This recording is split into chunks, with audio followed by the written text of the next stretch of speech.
is Mr. Young. And it's foreign into building. How are you, my brother? I am sore. You know, we are recording this on a Sunday. We are starting on time, meaning yes, this is a recorded episode. To those in chat who are wondering, are they live? Are they recorded? We always have one or two fellas testing the waters, you know? Yeah. No, you know what I mean? Like, it's good. If you are pre-recorded, it means we have good content to share with you, bro. Wait, what do you mean? Are you saying we don't have good content when we are live? We are flying by the seat of our pants usually when we're live. No, we're flying by the seat of our pants on a Sunday morning as well, or Sunday afternoon, actually. But yeah, I'm exhausted because I actually decided, you know what? Sunday will be my workout day also. So I woke up bright and early, went for a strength training class, and bro, I cannot lift up my arm. Oh, dear God. Yeah, I mean, speaking of which, I also actually went to gym just now this morning, bro. Bro, Yeah. 2025, we are like, what, gym bros ready? 2025? Is that it? I mean, I just want to be healthy and like not die at 30. Get ready. Okay, there you go. Well, I forget that you are still quite young. You're talking about 30. I'm like, bro, I crossed that bridge already.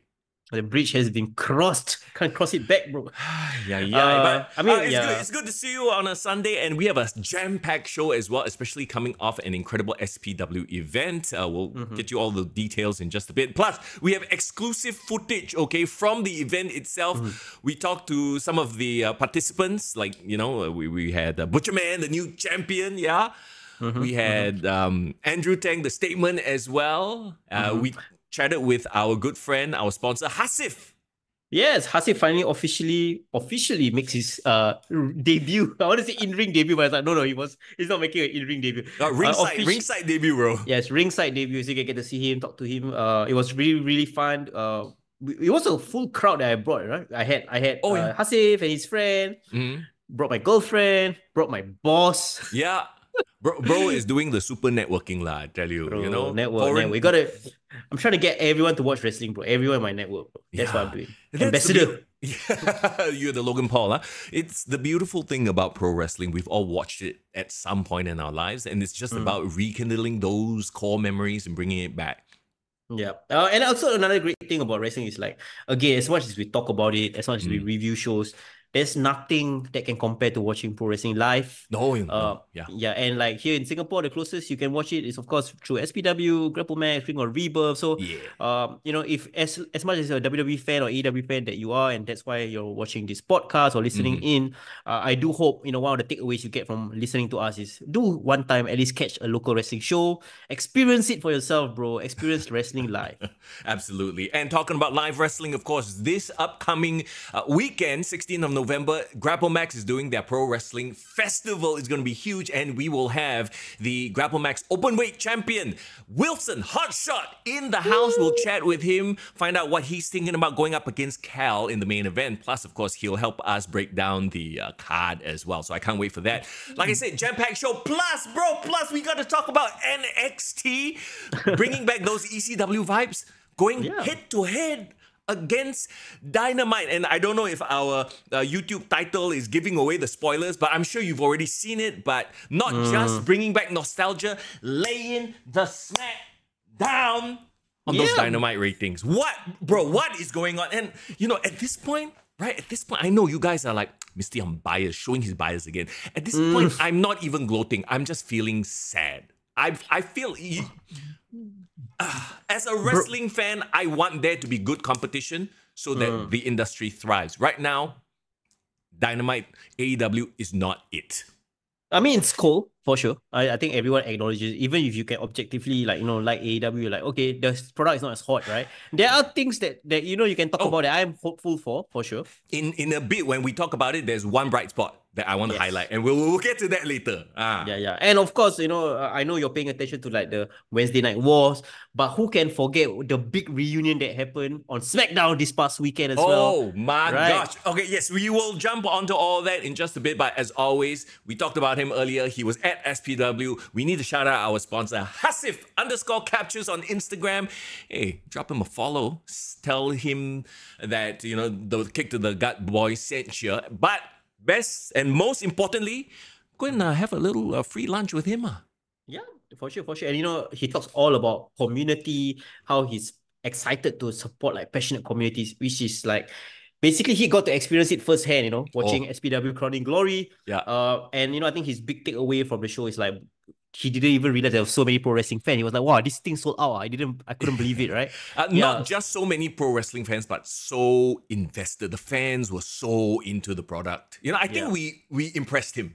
Us wrestling fans, we 100% impressed him. For sure. So the fact that he invests in us, I think it's a small return to invest in him as well. You know, if you ever need a review of your financial portfolio, need a second opinion, you can talk to him. If you ever want to like catch up and like have a one-on-one lunch, learn about entrepreneurship, learn about personal branding, you can talk to him as well.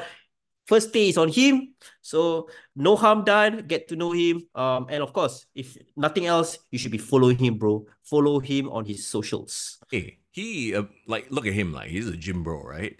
Yeah, I think he can step into the ring, and show me the money, money. Yeah. You think he's Shane McMahon? Yeah, I think, you know, I'm trying to market him as the Shane McMahon of local wrestling. Right. But depends on which promotion want to take up that offer lah.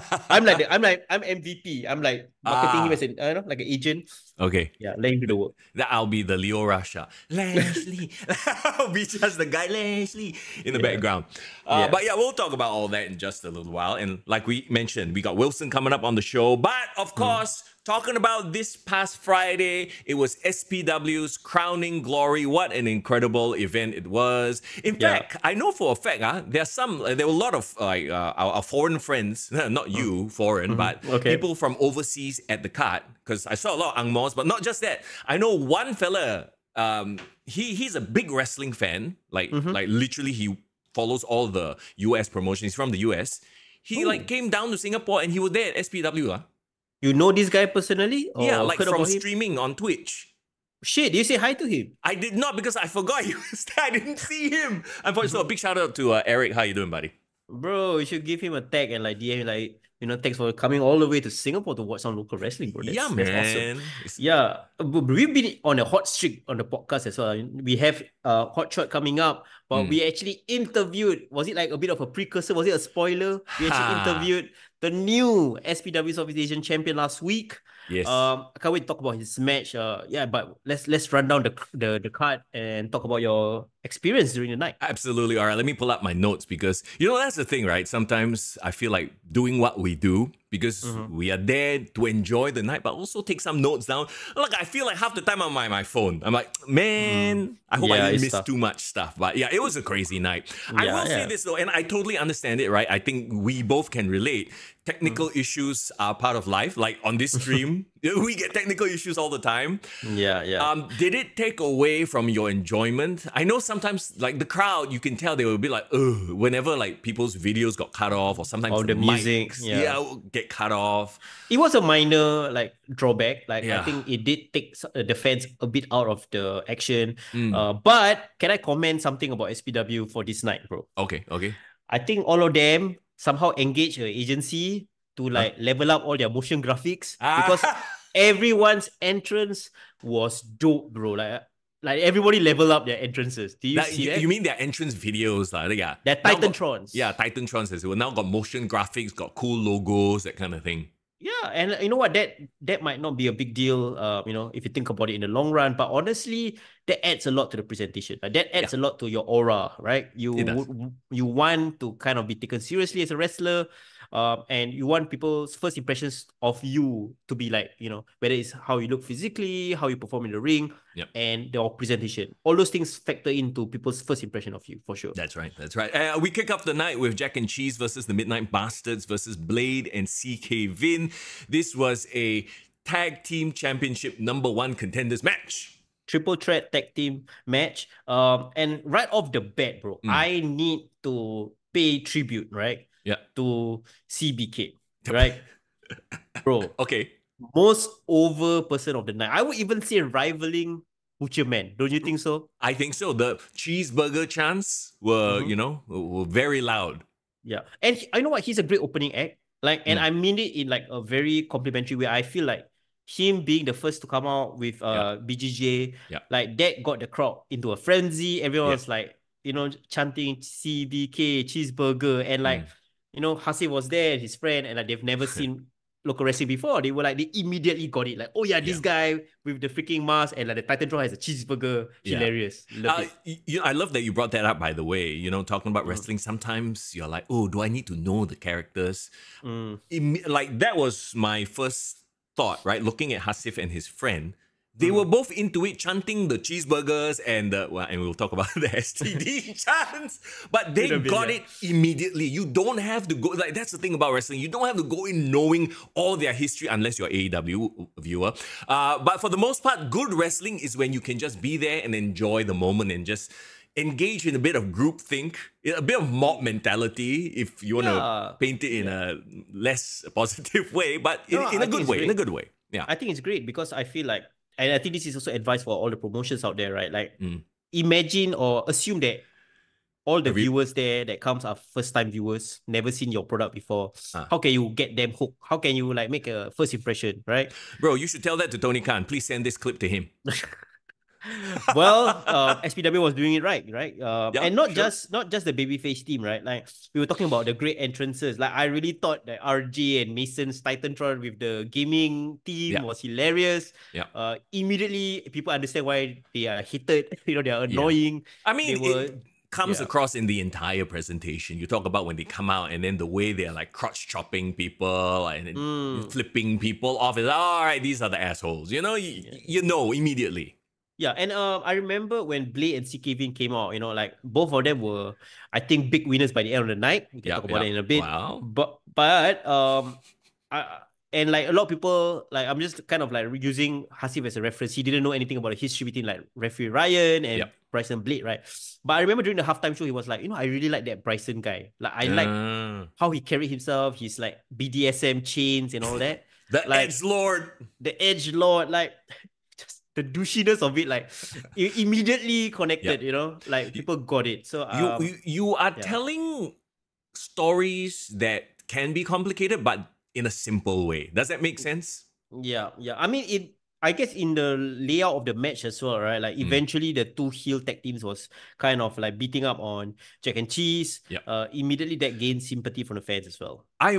So I'm curious, and I don't know, maybe they have a reason for doing it, but most of the babyface getting beat down was BGJ and not Cheese, CBK. Did you notice this? Like, usually... Funny, right? Yeah. Yeah. Usually it's the smaller guy that gets beat up, then he tags in the big horse, the horse comes in to clean house. But in this match, most of the time it was the other way around. Which was interesting choice for sure. Right? Like, realistically, you thought BGJ would be the one that comes in and cleans house. I feel like at no point did I feel like Cheese was in jeopardy.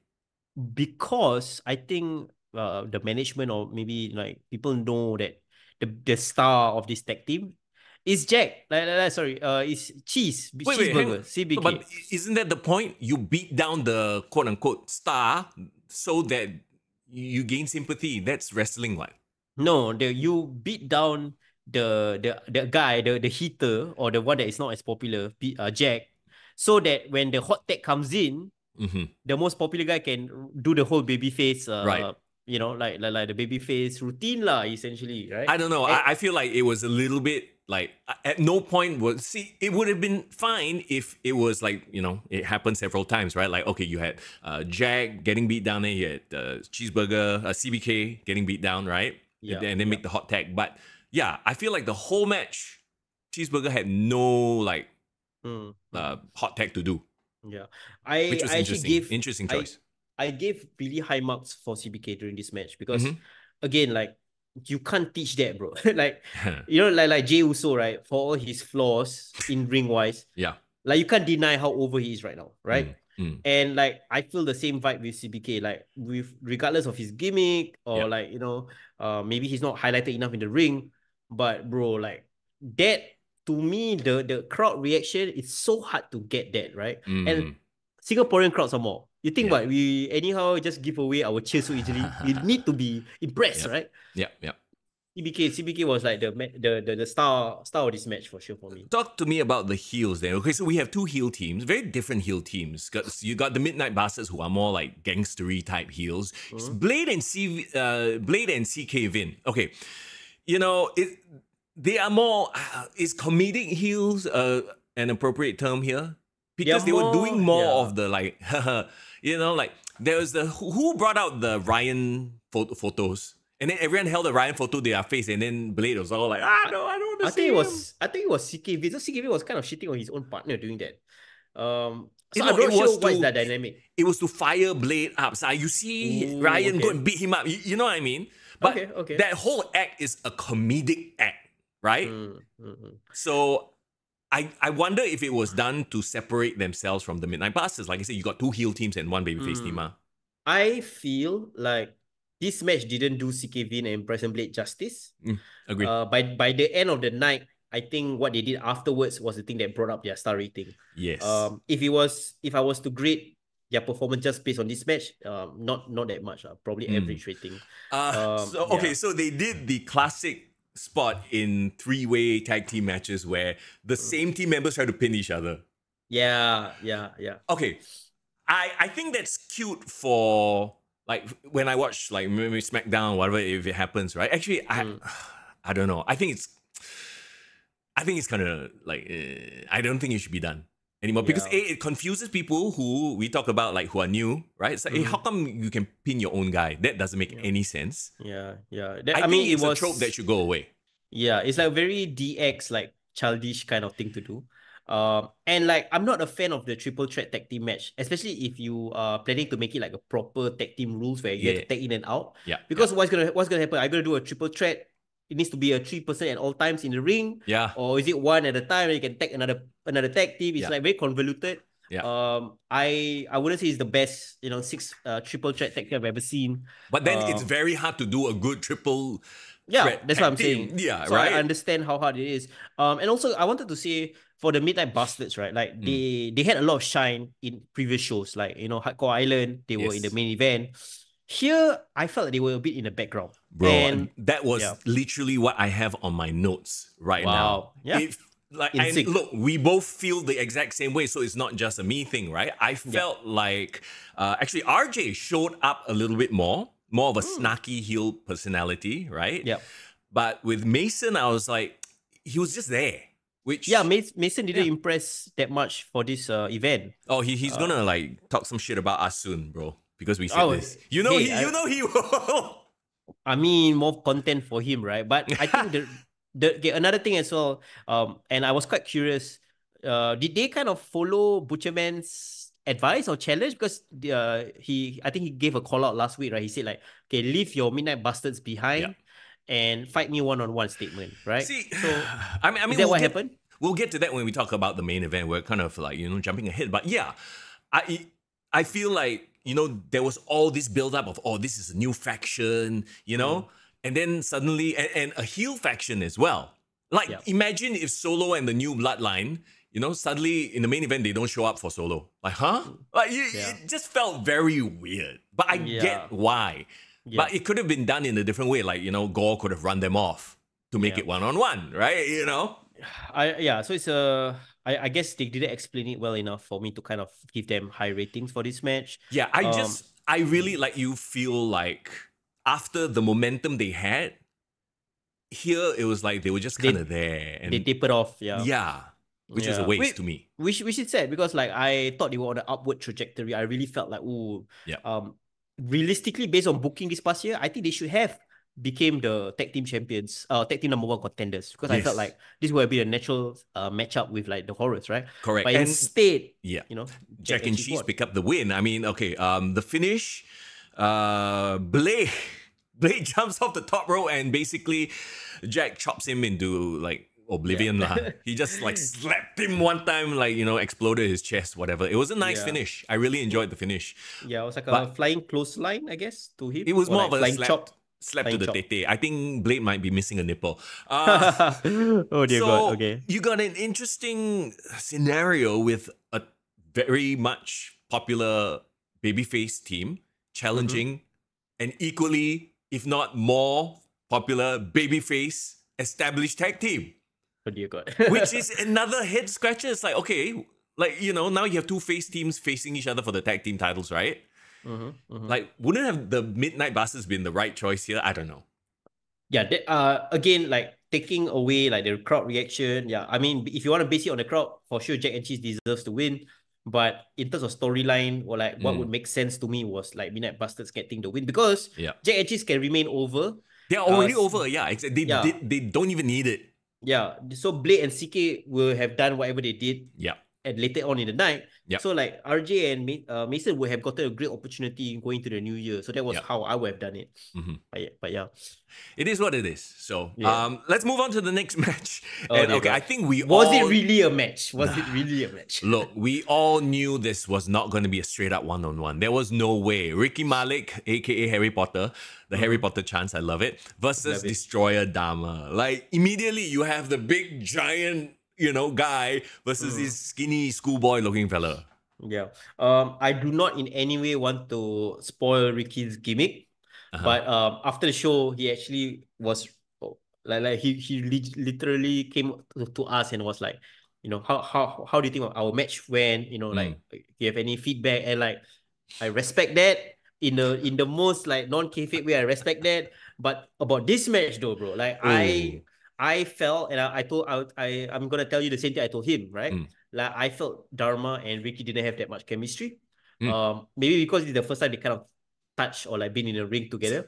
The first time why do you make it sound so sus, bro? The first time they touch. Every time we touch, I get this feeling.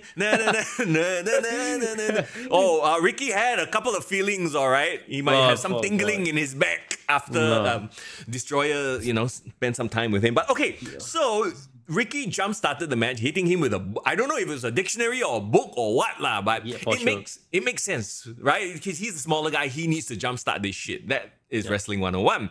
Yeah. But pretty much Dharma just destroys him after that lah. Yeah, it was the Dharma show, most of it. I think he was toying. How many times he pinned and like, purposely cut the pin. Yeah, pulled him up at the count of 2, right? And then GM Carl Heller comes out, says that Ricky Malik's parents call him, that was hilarious. It's a very Singaporean thing. I love it. Only in Singapore wrestling can you do this kind of stuff. Yeah, exactly, right? Because we all know the type of parents that will call the school teacher, for their kid and scold them and whatever bullshit. So apparently, are we gonna see Mrs. Malik soon? Oh my god! Do not bring their parents as a character, please. Do not. Because I think, did I just plant some seeds in heads? But okay, so according to the GM, he had to lift the suspension previously laid upon Kentona. Yep. So Kentona came out. Honestly, none of our surprises, but this was the right thing to do. Yeah, it was. I think there's no way in hell Ricky Malik would have won this match without Kentona's assist. Him coming back make a lot of sense. And I even love the way they introduced the so-called situation that led to it, right? Like the whole parents thing was hilarious. I give Ricky top marks, or like I give him the most marks within this match because of that plot twist. Like I enjoyed it a lot. No, I mean you have to like you said there's no feasible way that he was going to win this match without somebody else's help, and it was a straight up 2-on-1 after that, right? Yeah. What do you think of Dharma's Hulk Hogan impression? Has he been doing this lately? Like, I don't know where this came from. It was so random. I don't know, maybe he felt it in the moment, he went for it. I was like, okay, it's kind of cool, right? Yeah. Do you remember how the match ended? Because I do remember Cantona putting in the Master Lock. Yes, so he put him in the Master Lock. Dharma sort of fought out of it, but he was in a sort of on all fours stance. Then Ricky Malik hit the Stomp. Ricky Malik goes for the pin. Dharma, Cantona also pin. So it's a 2 people pin Dharma. 1, 2, 3. That was the finish. Okay, gotcha. Yeah, I get. I mean, for the story they were trying to tell, I think it was a logical finish. So I can't fault them for the story that they were trying to tell. It was interesting to see Dharma versus Cantona. I look forward to seeing them one-on-one, but I understand why they did Ricky here first, because Ricky can bump a little bit better for Dharma. I think that Dharma versus Cantona is a straight up like a monster show. It's a, what do they call it? It's like Omos versus Braun. Like a kaiju fight. Yeah, it's an attraction fight, right? Yeah. I don't know if you necessarily want to see it more than once. Let's just put it that way. That's the thing, right? Like my only issue is like Cantona, I know, has a great story. He went into wrestling pretty late in his career. And I think we managed to talk to him a bit, and he was saying like, he might not even go on a long run, like maybe he'll do one more year of wrestling. And I respect that, right? Like, okay, this is something he wants to take off his bucket list. Yeah. That being said, I don't think he's the smoothest wrestler. I think he still has a lot of work to do. Yep. So, and as much as we've commended Dharma in the past, I think he's definitely has took a lot of our feedback, and I know he does listen to the podcast, and I appreciate that. He's laying his shit in way more. Yes. You can tell. He's a better striker for sure, better brawler, but I wouldn't think that he is like the ring general that can kind of lead Cantona to a good match. So at most it will be like a very Goldberg-esque power move match, you know. Attraction, a special attraction match, like the two giants just beating the hell out of each other. Yeah, if that's the story that they're gonna go for, okay, sure.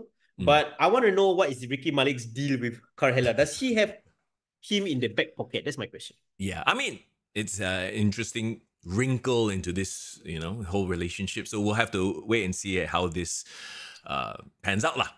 Okay. All right. Sure. Let's move on to the 24/7 Battle Royal. Okay. I typically am not a big fan of like these huge battle royals. We already had a tag team 3-way. So now I understand this is an anniversary show, so you should, you want to get everybody involved. I get it. But it was very crowded in the ring. It was a clusterfuck, let's be honest. Yeah. Oh, he said it, not me.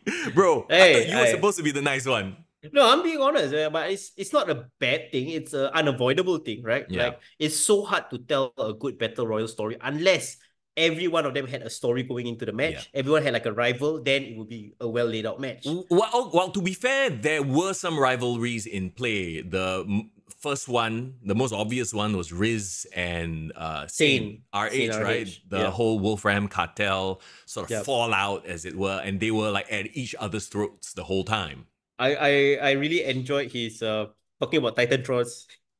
Bro was walking in the street with a wife beater. Remember, I kept talking about that. I was like, wow. Same. No, and then he had the smirk. Oh yeah, the hug and the smirk. Yeah, no, and then they repeated the video over and over. So I'm like, hey, and then it says like, what did it say? Like, not his hood, but his council or his Oh shit, I can't remember. I don't. And then we were like, where is this? Their territory. But and I was like, no, it must be Yishun lah. Sort of sus things. No, but again, like these kind of characters, it's funny. It can be hokey, but like at least there's a distinct character, right? Yeah. And like we said, like there is a rivalry there. You know that they are going at each other because they hate each other, right? But essentially, this match played out like everybody else die and lie one side, two people fight, and then switch out. That's the format of these battle royals, and I'm typically not a big fan of it. Yeah, I know like Mighty was coming in as a 24/7 champion. The realistic thing to do would have to take him out first. Yeah. Eventually they did all try to team up to take him out, but then like they realized, okay, like, I think easier to take out all the smaller size people. That's why Trickster died first. Probably. No, okay. I was a bit like, I told this to Carl himself. I was like, bro, I didn't see a magic trick. I'm so upset. Like when you see Trickster, you expect some like cards flying or confetti bomb or whatever. Bro, what did he say? He didn't have a reason lah. I think maybe he had to last minute book out just to do this or whatever. Bro, when he take out his beanie, right, and show his like very cute, well-combed hair, right? So who is this guy? Yeah, my girlfriend actually remembers him. So Ifa was saying like, wow, like he's good boy now. Then I'm like, I think the NS probably obligations. That's right. The NS obligation lah. Poor guy, like he can't go all out with his dyed hair and like crazy long hair. Yeah, bo pian lah. I understand. Yeah. I've seen I've seen these guys like Iman wrestle in one-on-ones, and I would like to see more. I feel like we didn't. Iman is a good prospect. Yeah, but maybe this wasn't his time yet lah. Yeah, my guy going to this match was obviously Referee Ryan. Okay, yeah. Oh, I think crowd support, yes. Yeah, I mean, if you were there for Hardcore Island, you saw how over he was. And the story was continued into this match, right? Because eventually we had a surprise entrant in the Edgelord, Bryson Blade. Yes. Yeah, and we were talking about how, towards the later part of the night, both of them had big victories. So this was one of them. Okay, so what you're alluding to here is the last two. It was Mighty Mighty versus Ryan, right? Yeah. And it was a there was a bit of a miscommunication moment, I felt. Did you notice this? Because the entire Battle Royale was over the top rope. Both feet hit the ground, you're out, right? But the last two is pinfall or submission. And there was this very weird moment when I think Ryan was hanging off the top and Mighty Mighty was like trying to eliminate him. It was the last two already, right? Then they came on the PA system and said, oh, it's the final two and it's now pinfall or submission. And he was still hanging there like, they were a bit confused, I felt. I don't know what happened there. Did they forget that was the rule? But then I was like, bro, just let go lah. You can't be eliminated. The final two is pinfall or submission, what? Yeah, I didn't like that, to be honest. I didn't like the final two, the way to win is by pinfall submission. They should have just kept it standardized because even I was confused. Like, why are they pinning? Like, exactly. Just kept it over the top rope. I think it would have been more dramatic finish as well. And if like the edge lot came in, and I know the way they did it eventually was a bit different. They had referee Ryan win and then like celebrate for like a few moments. And then edge lot come and disturb. But I would not have done it that way. I would have rather Ref Ryan survive, outlast, somehow eliminates Mighty Mighty over the top rope. And as he's celebrating, imagine him on the top rope celebrating with the title. And then Bryson do a Shawn Michaels bulldog where he kind of like from the back sneak out, beat him, dump him over. That would have been a much more impactful finish in my opinion. Right. So, okay. Then it brings up the other logic. And I don't know if we are just nitpicking, we're picking at nits here, but the logic of it, right? 24/7, it can be won at any time. So that was the whole explanation of how Bryson Blade could have come in and beat Ryan after Ryan already won the damn match, right? That's the whole explanation. But then immediately after, he's like, no, I'm changing the rules of this title. Now it's no longer 24/7. So I'm like, wow, champion can just change the rules anytime on the fly one. So shook. Yeah. You know what I mean? We interviewed him after the show and we kind of try to get his explanation. And he was like, yeah, this is now going to be named my title. I don't know what's going to be the name. Not 24/7 anymore. So even like, he doesn't know yet. Like, that's the vibe. Yeah, to me, it felt a bit convoluted lah. Yeah. There were too many rotating rule sets. You had the over-the-top battle royal, but the last two is pinfall, and then but anybody can come out at any time. Then why didn't the people who got eliminated come back in and win the match? What? You know what I mean? Yeah, I get it. No, so that's the thing, right? Like, I like 24/7 title being like can defend it anywhere, can be a hardcore thing. Like, it does make it stand out from the other titles in SPW. Clearly, it's more of like a stepping stone title, more of like a preliminary title, and it does give a shine on all these like lower card wrestlers, right? But I feel like, again, Mighty Mighty had a good reign with it, but there wasn't because of the mechanics of the title. I couldn't take Mighty Mighty seriously. So with Bryson now becoming the champion, if he were to change the rule, I don't mind it becoming a non-24/7 title, like purely a title that you defend. But you need to establish some sort of like legacy, because you have to understand they have been the NBCB champion, then they call it 24/7. It's a lot of names, but I don't know. I think I don't take the title seriously. And I think we need a wrestler to kind of take it seriously for us to care about it in a serious way. I agree with you 100%. Hopefully that guy is Blade. We'll see what he does with it. But yeah, exactly. To your point, this championship has been sort of like rule set changes. You don't even know what is going on here. And if we always say this, right? If there are no rules, then you cannot break the rules. If there's no logic, then people are not going to be able to follow through. Yeah. That being said, I think Bryson has had a very strong year in SPW. Like, I know he was doing a lot of tag teaming with CK Vin, but like, to me, his breakout performance was that Singapore Kane match with Ref, because as much as Referee Ryan took a lot of punishment and was like a crazy babyface by the end of the night, Bryson did his part to be that despicable heel. And him winning, I think, is a great... I guess SPW acknowledges the work that he's done this year for him to become the title at the last show of the year. And he stole it from Ryan, thus furthering their whole thing, right? And I don't know if you noticed this, but Blade was getting like Dominic Mysterio level boos. Like, he tried to talk, and then people are like, no, we don't want to hear you, boo. I like it. That's good stuff. Yeah, so like for example, like how we complimented Cheeseburger for his reaction, like we gotta give props to Bryson because like the crowd was nuclear for him as well. Yep. So good job on that. Yeah, absolutely. So there you go. I mean, it is what it is, right? Like with so many people involved, it was destined to be a bit of a mess. But at least somebody stood out there. Let's talk about Aiden Rex versus Shun Skywalker. All right. Oh my God, I got a lot of things to say about this match. Okay, can I set some context first? Okay. Because this was the match where my boss actually came. Yeah. So he came for a good one. He came for a good one. So I actually am not mad about this match. Like, bro, if like there's ever a match to like put in front of like a big boss and to impress him, like, oh, these guys are athletic, these guys are legit. Like, there's no one more legit on this card than like Aiden Rex and Shun Skywalker, in my opinion. Yeah. I know Shun Skywalker has been here before, but he hadn't come down to SPW for quite a while. So this is like a completely new guy. And he, right off the bat, we talk about appearances matter, right? He looks impressive. He's got huge. The size, yeah. He got the double mask thing actually made people laugh. Yeah. Giving Penta vibes. Yeah, he comes out with a mask, right? And he take off the mask and another mask. Like, everyone laughs, yeah.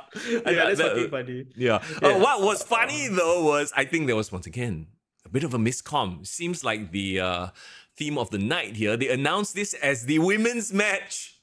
Yes. And they announced this as the women's match, the international women's match. And then they show the video of Shun. I'm like, and I'm like, wait, is Shun going to be part of the women's match? What? Yeah, what's going on? Yeah, maybe I thought Shun was doing a promo for one of the ladies, but no, there was a bit of a miscomm. Yeah. But again, like Shun, I've not really seen him or known much about him. I didn't even know what's the Skywalker story all about. His name. But like when he came into the ring, bro, again, presentation, your gear, how you come across, like the size and everything. And my boss was sitting there, was like, hey, this Shun guy looks pretty legit, man. Like, where is he from? And I was trying to explain to him, like, he's an international wrestler. But I honestly thought, like, Aiden Rex looked good opposite him as well. Oh, yeah. I only really personally had one issue with this match, and it was the dynamic of alignment. Oh, okay. Okay, so same old. Shun comes out, immediately establishes himself as a heel. Right? He does heel things. He's a bit cocky. He's like, whatever, right? So I'm like, okay, cool. They do chain wrestling to start. Lots of, okay. So they did, because most of this event had so much, like, ringside wrestling, I kind of wish that they kept it in the ring. But no, they went, oh my God, they went even more. Because the place. There was a whole portion of the match where he was like fighting on one side of the ring. He stood up. Do you remember the part where he actually went on the guy's shoulder and I don't think the guy was prepared for it? No, they like crumbled down. I must say, what is going on? And here's the thing, like technically I think both of them in the ring could have told a really good story. I don't think they needed to do all this crowd interaction. And there was this one point, and this will lead into why I think that ultimately the alignment thing became an issue for me, because at one point he went to a fan's kid, used the kid as a weapon against Aiden Rex. That's like he lifted him up and then slammed his leg into Aiden Rex, quote unquote. It was funny, it was cool. And shouldn't only the faces do the cool and funny stuff? Yeah, the heels should not have done that. Yeah. So in that moment, Shun won over the crowd. Suddenly, the heel became the face.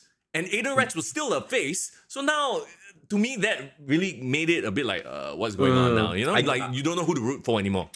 But that's the problem with like indie wrestling, right? And I mean it in a very like objective way, right? Like, because a lot of the times they are just coming in for like a one shot, they're just doing their match and putting it out there. So I do get the mentality of, okay, if I'm an overseas wrestler, I'm coming in here, I'm just doing my match, and I'm done. I'm gonna do whatever the fuck I want. I'm gonna like entertain myself, pop myself, have fun. We've seen it later on with another wrestler. We're gonna talk about him in a bit. But I think that was essentially a case of Shun just kind of enjoying himself. And if the byproduct is the crowd gonna cheer for him, he's like, okay, whatever lah. But like that, I don't think the layout of the match mattered in that moment for him. Was it to Aiden's detriment? Perhaps. Like if he had used that moment to kind of like make Aiden want to defend the child, for example. That would be a great character building moment for Aiden. But as it goes, like Aiden had nothing character-wise to show. it was more of like trying to outlast him in the ring. So it became more of like a technical showpiece of a match. It became a match to give Shun the shine. That's what I took away from the match. Oh, it's just an exhibition match to make Shun look good. Which, you know, he looks good. And they had great moments in the ring, right? It's just this outside, I felt like it was a bit unnecessary, considering that the other matches also had it. So my question to you is, should Shun have defeated Aiden, like seeing as how Aiden is technically one of the top stars in SPW, came off a long title reign, and I think he needs to have big victories to stay relevant, but like does this loss kind of like bring down his standing a bit? A little bit. I had that vibe. I had that thought as well. You know, I don't think that, Aiden should win every match, obviously, right? But this match did nothing to make me care more about Aiden. Let's put it that way. Which is a sad thing, because like even Hasif, you know, during the intermission was asking me this question, like, they don't let the Singapore wrestlers win in these matches. They don't let. It's a legitimate question from like a non-wrestling fan or like a casual, right? It's like, if I'm watching a local show, shouldn't all the local wrestlers kind of win? Like, yeah, I mean, there is a relevance. Even if they lose, it has to be in a way that like keeps them strong. Yeah, like a fighting victory, like, he put on a really good fight, right? I mean, they did trade a lot of moves, don't get me wrong. It was a lot of great false finishes. I think I put one that was like a shooting star press that Aiden did, and that should have been a win. And he did like a lot of, basically he did a lot of things that impressed my boss. My boss was like, oh wow, this guy is super athletic. Can I be honest with you? Yes. I am a bit over this modern style of wrestling where we trade finishes, we trade high impact moves. I'm a bit over that. I would rather you tell a compelling story where a simple move can end. I actually like that BGJ killed Bryson Blade with a slap to the chest coming off the top rope. You know what I mean? You know what's crazy? And I know this is gonna go against everything you just said, right? But like, I think Kenny Omega and Okada actually did a great job of doing that kind of match in New Japan. You mean? Yeah. Because I don't just some context, right? Like, they put over the One Wing Angel as this devastating move. The moment you hit it, the match ends. Yeah, you're done. Yeah. So like I know they had that best of 3 match, right? So the whole story of that series of matches was like, can Kenny Omega deliver the One Wing Angel? Because the moment he delivers it, he's over. Yep. So actually, beyond all the acrobatics and all the nonsense that they did, right? Like that story that they were trying to tell in that match, I would prefer if like a lot of wrestlers put over one move. Like, whatever happens, if RKO is dropped, it's over for everyone. Kevin Owens on SmackDown recently, one pile driver and it's over. We're going to talk about that a little bit later on, but what, I knew it was a work, but I was still like, yeah. But anyway, yes, sorry. Yeah. So again, like, if only like, Aiden has a lot of great moves, right? Like his shooting star is a big deal. His armbar, I love his armbar transitions. Like, I wish like something he does will kill people off. Like, if Shun survives the shooting star by like moving out at the last minute and then gets the pin, then I'm fine. But he was kicking off a lot of finishes, and I'm like, no, it's a trope. It's a modern wrestling trope. You see this on AEW all the time. Yeah. And again, the best reference point is to ask a casual fan, right? So I turned to my boss and I was like, this match is wild, right? And then he was like, yeah, but didn't the guy do the finish already? Why is it still going on? He legitimately asked that question, bro. Yeah. And then he's like, does he have any other finishers? Then I'm like, no, that was the one. Then he was like, oh, really? Oh, okay. Like that make my brain like, yeah, bro. Like, that's the exact reason. And I think non-wrestling fans will ask all the best questions. And I think that was a really good question to ask. Like, why did he end the match? Yeah, there you go. No, that's exactly it. Like, to your point, it's different if they build the whole match up to like, you are at WrestleMania and like that WrestleMania, you have plot armor, apparently. You can take 3 finishes and you still kick out, right? But at just a show, just a regular show, I'm like, I don't know. Well, this was SPW's WrestleMania, so... Sure, but like Shun is a new guy. It's not like we've been following his story for like, the past few months and the story has been told, right? This is like something you're coming into completely blind and fresh and new. So like I said, I am just over the whole we trade high impact moves that could kill a man and like act as if it's nothing. Yeah, I do feel a bit bad for Eden because if our Singapore Wrestler Top 20 like period was like ended at halfway through the year, he would have easily been like top 3 because like he was the long reigning champ. He's basically had the same kind of long title reign as like Wilson, right? Yeah. But like after he lost his title, after that blow off match at Hardcore Island, like his standing has fallen, to be really, really honest. His momentum was cut instantly. Yeah, so I do hope that he does bounce back in 2025. I'm not sure in what way, but as of now, he's not the top guy in the company anymore. Well, we'll have to wait it out and see. Shun won with a spin out powerbomb, which is a cool move, but it is what it is. All right, then we had intermission, and then oh god. Your favorite match of the night. Look, man, like, okay, can I just frame this, contextualize this by saying I am just not a fan of the Japanese style of comedy wrestling. We've seen the clips, like I don't use. You must have seen clips of this one wrestling show. Suddenly, one guy on the top rope pulls out a gun, and everybody, like this campy play acting style of wrestling. I am just not a fan, so I refuse to rate this match as a pro wrestling match. I'm just not a fan of it, so don't at me, bro. Yeah, no, I think that's fair. I'm usually a very objective guy. Like if I like it or if it's good. Are you saying I'm not objective, bro? I just laid it out for you, contextualized it for you. Okay? Yeah, I know. You can't fault me for that. No, but you know what Dave Meltzer would say? Dave Meltzer would say like, oh, I'm not a fan of that kind of style of wrestling, but I think for that style, it's a good match. You know what I mean? Okay. But that being said, didn't enjoy this match at all.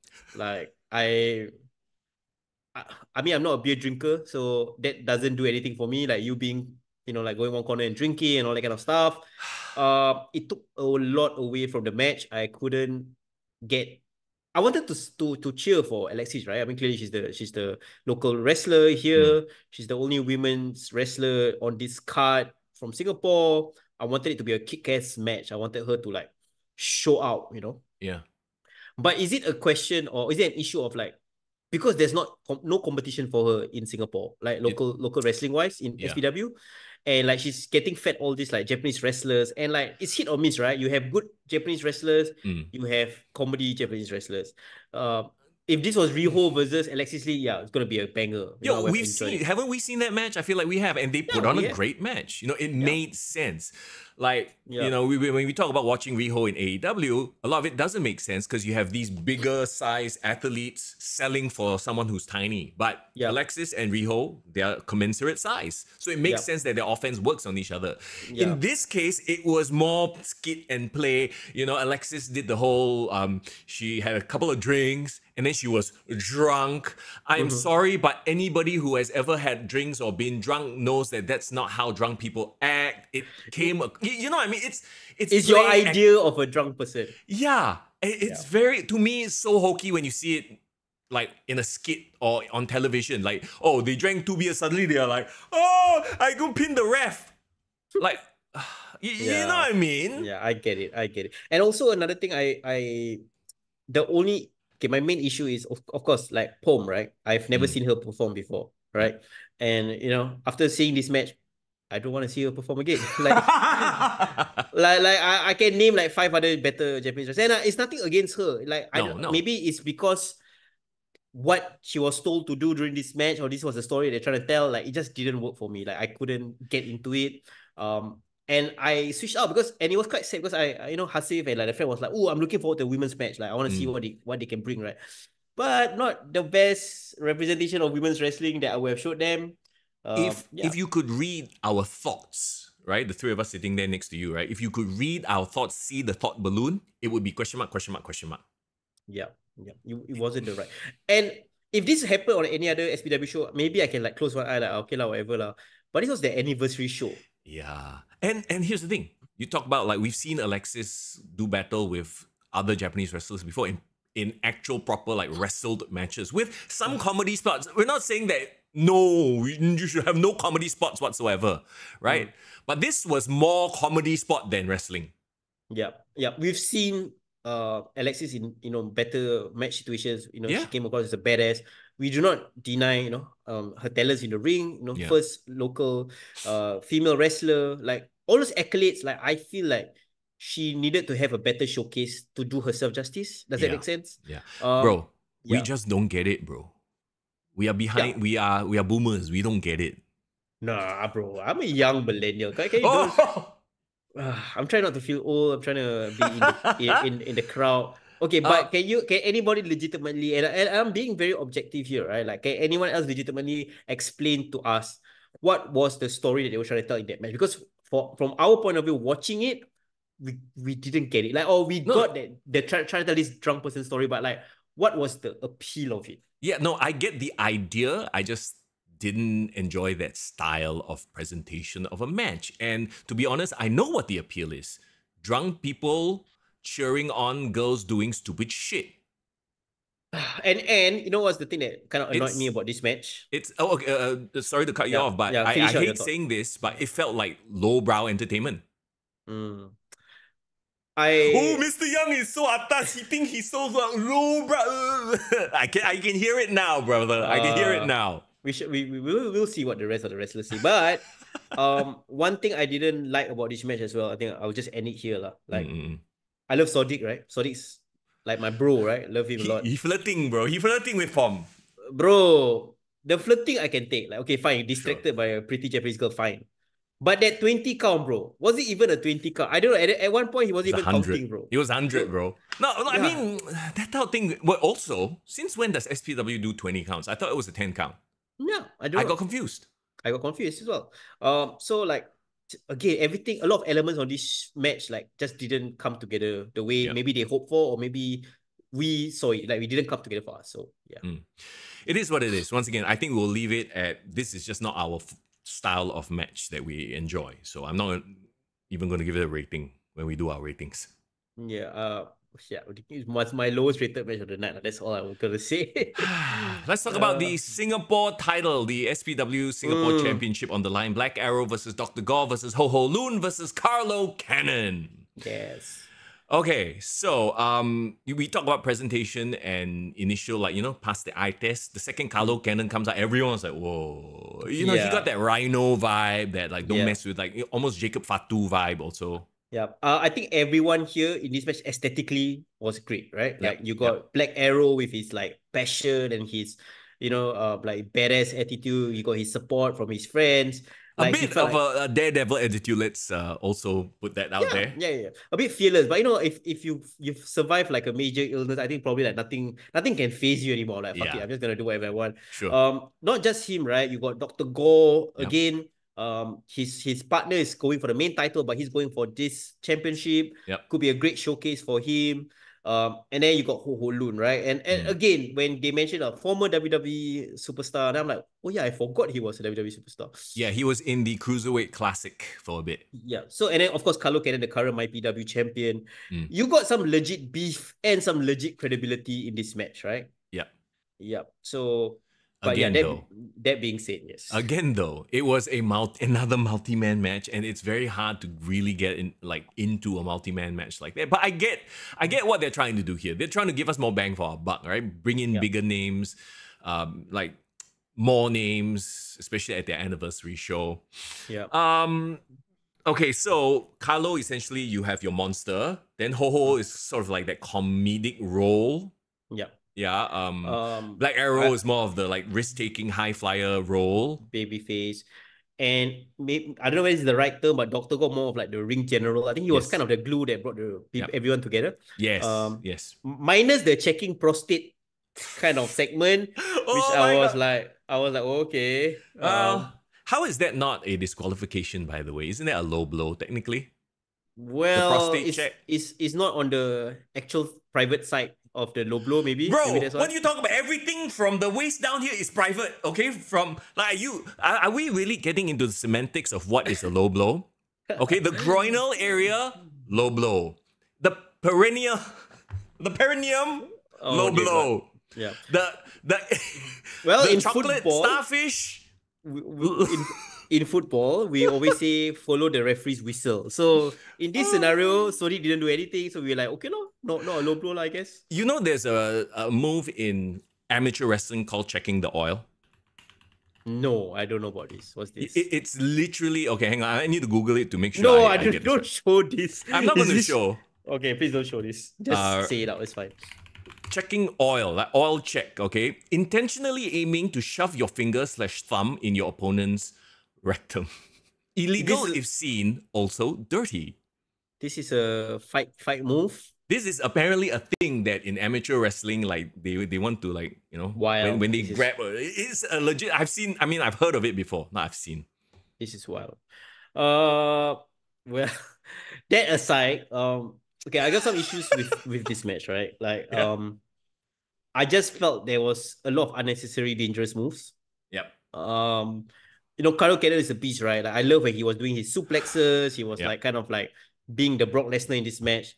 I just thought that suplex out of the ring where like Black Arrow almost landed on his neck, or kind of landed on his neck, but was like thankfully protected by like the wrestlers below. Like, it was just unnecessary. The spot you're talking about is Carlo Cannon grabbed him from the back, right? German suplex, but German suplex, just picture this German suplexing him out of the ring over the top rope. However, Black Arrow didn't quite clear the top rope. So instead of landing onto the ground where all the wrestlers are waiting, there to catch him, right? Instead, he sort of seesaws off the top rope, lands or was going to land neck first on the apron, but the referee was there. Referee made a very good call. I have to commend this referee. He was like realizing, okay, he is not going to be able to freaking clear that top rope. He moved forward and softened the landing. Yep. Kudos great to the spot. Referee. Great save. Yep. Terrible spot. I meant spot as in spotting the referee. Yeah, no. Yeah. Unnecessary. I wouldn't say it's a terrible spot. I think it's an unnecessary spot. Yeah, unnecessary. I also felt like again, Black Arrow took a lot of unnecessary chances, but again, this maybe was in line with his character. It is. He does do a lot of like moonsaults from the top rope. That's what he does. But again, like that to me personally, that takes me away from the match. Like, I want to watch a wrestling match, but I don't want the wrestlers to be in danger. Like, I can get invested in the match even without them doing crazy shit. You know what I mean? Yeah. So maybe somebody like him, that's his style that appeals to a crowd that loves like awe-inspiring moves, but not for me lah. So like, I actually enjoyed CKV. Sorry, I went ahead of myself. I actually enjoyed Dr. Gore's performance in this match the most. I thought he was a great, again, like he felt like the Dolph Ziggler of this match. Like, he kind of was the glue that kept everything running very smoothly. Do you want to talk about Ho Ho Lun though? Okay, so I mean, to talk about Ho Ho Lun, right? We talk about it. He was playing the comedy role, which is fine, you know, especially in a menagerie like this. You had several different roles being played. You have the monster, you have the glue, you have the high flyer, and you have the comedy role, which is fine. What kind of bothered me was the finish. So we have to talk about CK Vin finally cashing in his contract, right? He had a contract for the Singapore Championship, like Money in the Bank style, think that. And he made it a 5-way, as it were. And of course, he picked his spot. He did it when everyone was sort of like, outside dying, finished already, you know, to come in to try to pick up the pin. What was... and I don't know if it's because, you know, like it was right in front of us so I can see it clear as day. But you had Ho Ho sort of talking to some of the fans, trying to analyze the contract. And I get that it's like his whole comedic role. But it's like, it made the match feel unimportant. When things were going on in the ring, the pin was being done. Like, you go in and make the save, right? I just felt like, again, remember I brought the situation about Shun Skywalker. Like, maybe for them, this is like a one shot. You know, they're doing a foreign show. This is just a one-off thing for them. And maybe they can afford to have a bit of fun and not kind of like be too serious in the match. But this was a case of like, I think that detracted away from us being in the, like, focusing on the stuff in the ring, that's fine. But like, because of what he was doing, like kind of hanging out with the audience, like playing with the beer and all that, like our attention was distracted to that, and that made us lose focus in the match. And, you know, I love that you put it that way because it actually explains something to me. and we'll talk about it in the next match as well, because I felt like by the end of the night, people are there to have fun. That's important. I'm not denying that, right? But I felt like people were there to have fun more than being invested in the match and the story being told. Does that make sense? Yeah. Because it got to a point where the crowd was just rowdy and chanting for the sake of chanting, as opposed to being invested in the story being told. In a lot of cases. And I think maybe that's like the overrunning thread about this event. Like, there were some great matches. There were some matches that we had issues with, but like, I do not know, maybe other than the main event, whether the crowd was like really invested in. Oh, okay. I mean, Jack and Cheese for sure. I mean, Jack and Cheese was definitely, they were invested in them as characters, but like, there wasn't any other match where like the crowd was invested in the story. Yeah. Are we okay? So then that begs the question, right? Are we taking this shit too seriously? Ooh, you know what I mean? Like, I mean, there's nothing wrong with it. The argument is that you come out to a wrestling show, you have fun. Like, why are you taking this so seriously, guys? I mean, SPW's mission statement was like, I think Freud said it very well at the start of the show, right? Yeah. You know, this is for you to come over after a long week at work, for you to distress, relax, and have fun. That's fine. But I guess because we're kind of grading the events and trying to kind of be objective and be journalists and all that, blah, blah, blah, then I think it's fair for us also to kind of highlight what we didn't like about it. I mean, we don't want to just angkat and say, oh, everything is great, everything is fine. Like, I mean, let's just talk about how we really feel, and whether people agree or disagree. I think it's fine as well. I think that's a great part about like discourse, right? For sure. So, okay, back to the match itself. Like I said, CK Vin came in, cashed in the contract, went for the pin. You know, all the other participants were down already. Like, I think Gore and Cannon were laid out, right? Ho Ho Lun was arguing semantics about the contract instead of going in to try to win the damn belt, which to me took away a lot from the importance of the match. But we have a new Singapore champion, and that guy is CK Vin. Yeah, so walk me through the ending, because I can't remember from the top of my head, like, what did Black Arrow retain the title and then CK Vin cash in, or was it like halfway through the match then CK Vin entered? It was a 5-way. He made it a 5-way. There was no winner. It was not a one-on-one, which, I mean, if you want to argue that doesn't make sense, whatever lah, but it is what it is. Everyone was kind of laid out. So CK Vin cashed in his contract, I think finish it out with I would call it a Michinoku driver on Black Arrow. Yeah, something like that, definitely a very, very impressive way to finish off the match. And, you know, we've interviewed CK Vin, we've had it on the show, we know he's called us B1, B2, if you remember that. Yes. We do love his character, and I think he's one of the standout, especially among the younger crop of SPW wrestlers, right? Well deserved. I think as a Singapore champion, that elevates him a lot. And I like the fact that him and Bryson Blade had that Horus moment that we thought the Horus was going to have. Yeah. That was a nice swerve. I like that. Yeah. They basically stood on the ring, the ramp area pose with their 2 titles, and they're a tag team that now they both have titles. So it's going to be interesting to see where they go with that. Yeah. Again, it's great that SPW is pushing younger stars. Yeah. And I think they are putting their money or their push behind the right people, because I feel like both Bryson and CK has so much potential for sure. And we talk about how CK Vin is looking so much better. Like he got more jack, bro, for this show. I definitely saw the difference. So kudos to him for sure. Let's talk about the SPW Southeast Asia Championship match. You had the Statement versus the Butcherman. All right, so this is the big one, the main event. And to me, the best match of the night lah. You talk about a match that, because like we talked about, this was the one that actually got me to care about the wrestlers. Yeah. You know, you talk about that.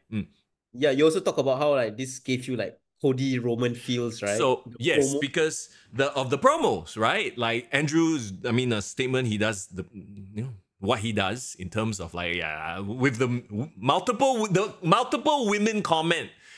That was what kicked off a lot of the STD chants, okay, throughout the night. For better or for worse, I feel like that might have overtaken the emotion of the match. Yeah, that took over. So to me, that is that fine line of it becoming a joke. And people are just chanting STD for the sake of like, ha ha ha, we're drunk and we're having fun. As opposed to actually investing in the Butcherman's win, which should have been the main story here. You know what I mean? Like, imagine WrestleMania main event, Cody versus Roman, and the crowd is chanting STD. Do you think like Statement style of promo, like, it's getting too tiresome? I don't know if tiresome is the word, but it's what he's done for many, many years. So I don't know if, you know, you want to rework it or do something different, but it's worked for him. So the thing is, right, of course we all know what he's known for. Like Ric Flair, everybody knows he wants to do that, you know, crazy promo where he's bragging and being arrogant and all that. But I just think because of the nature of this match, the story, the history, I kind of wish Statement took it seriously. Not say that he doesn't take his matches seriously, but like in the promo delivery before the match, I wish he suddenly was like, yeah, Butcherman, like I've always known that you're gonna be my rival. You know, I've seen you grow, you know, like talk about his history and then talk about, you know, like I might be a lot of things, you know, I live a different lifestyle than you, but like basically basically say the same thing that Butcher said, but from his point of view to give the gravitas to this match. And to that point too, because Statement did the usual promo that he did, right? I was expecting the Midnight Bastards to be with him because that's what he would have done. That Statement character would have done. If he went and did that promo you just suggested and then not shown up with the Midnight Bastards, which is what happened, that would have made perfect sense. Because then he would have put it out there that, yeah, I get it. You know, I don't like you, but I respect you. We have different lifestyles. We have clashing values, blah, blah, blah. But I still want to test myself with you one-on-one. I think that would have been a great way to also explain, like you said, the lack of interference from Midnight Bastards. Or if Midnight Bastards was to still appear after he said all those horrible things, it would have been a dastardly heel move and would have been perfect as well, right? Yes, I think it would have built that story more. Now, the reason I brought up Cody Rhodes was watching the Butcherman's promo, right? Yeah, like, I watched that promo on Instagram. The first time I saw it, I was like, oh my God, like, where has this guy been? I mean, we've talked to him in person. We know that he's a very well-spoken fella, you know? It's not like it's anything new to us. But there is this likability that comes across when he's just being him. And okay, the comparison to Cody is great, but I would even offer another comparison, which I think is even better, a better comparison. Bro, he's Mick Foley, bro. Oh, yeah. Totally. Like, Mankind is his like rambling stuff that he does as a Butcherman. But like that promo was like, wow, that's like Mick Foley defending the honor of his kids. Yes. You know? Yes. No, that's a great point. That's a great point. So to meet him, this felt like then Mick Foley versus Triple H. Oh yeah, Mick Foley versus The Rock, you know, Royal Rumble.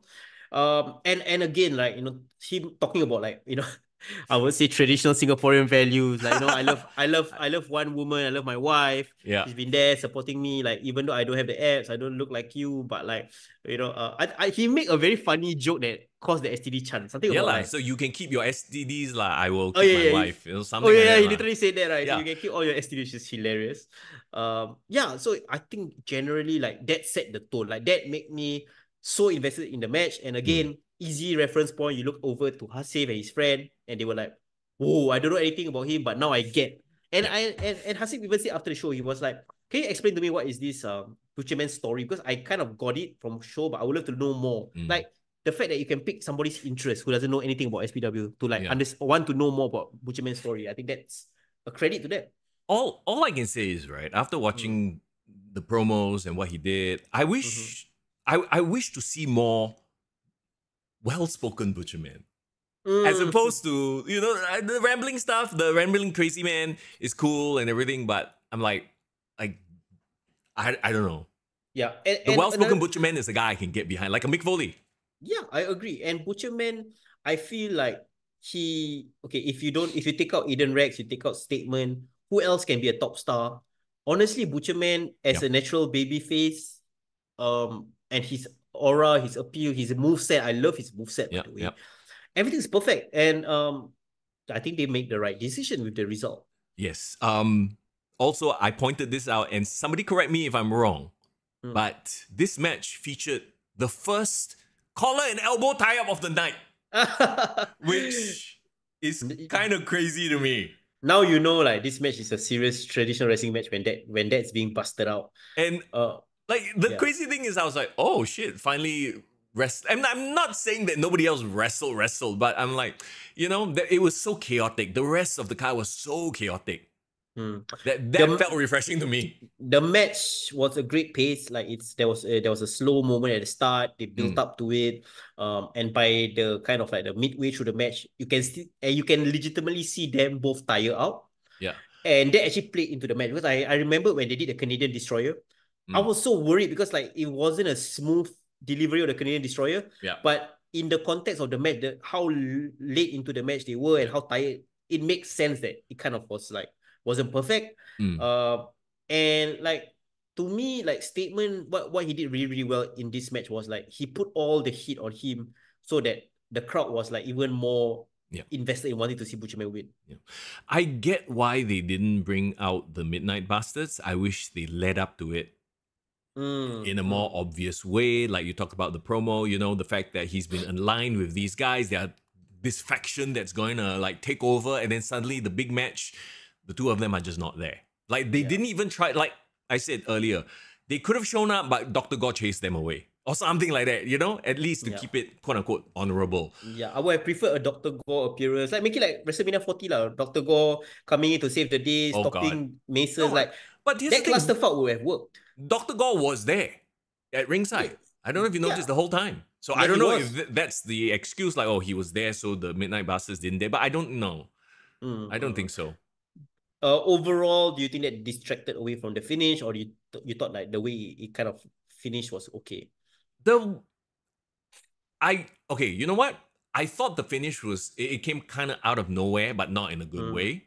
Does that make sense? You were expecting more build up, climax to the finish. Yeah, but then it just happened and I was like, oh, so okay. And maybe that's a good thing. I pride myself, and this is a weird flex. Whenever we go to these wrestling events, right? I pride myself in knowing when the finish is coming so I can film it down and put it in a highlight reel. Okay. Like, and most of the time, I'm like 90% quite accurate. Okay, the finish is happening. There you go. I got it on camera, right? Nice. This one, I literally was like, oh, shit. I'm like, I didn't hit record. So I don't know. Maybe that's a good thing. Maybe it's not predictable. The wasteland out of nowhere. It felt like a wasteland out of nowhere to get a win. Expected Statement to kick out at one time. But again, I don't hate it because like I do want one finish and one finisher to end everything, right? If I were the one to book this match, I wish they had done a wasteland off the top rope to like really deliver it with finality, bro. You know what I mean? It's like, not the WrestleMania moment lah. Like, you know how you only at WrestleMania you kick out of the big finish, but then you have to do a souped up version of the top rope or a triple or whatever. Imagine if Statement had him on the ropes, he went on top and then like delivered like the 10 punches. Like, I hate you, you will never be champion, you suck. Go back to tag team, blah blah blah. And as he was doing all that, he was so busy and imagine he posed to everyone. And that one moment of delay was the opportunity that Butcherman needed to kind of like transition him into like the fireman carry position and then do a slamming wasteland off the top rope. That would have been like perfect. Would have been perfect. Match of the night, I think we can both agree to that, I would say match of the night, a close second would have been Shun and Aiden, purely from a technical perspective.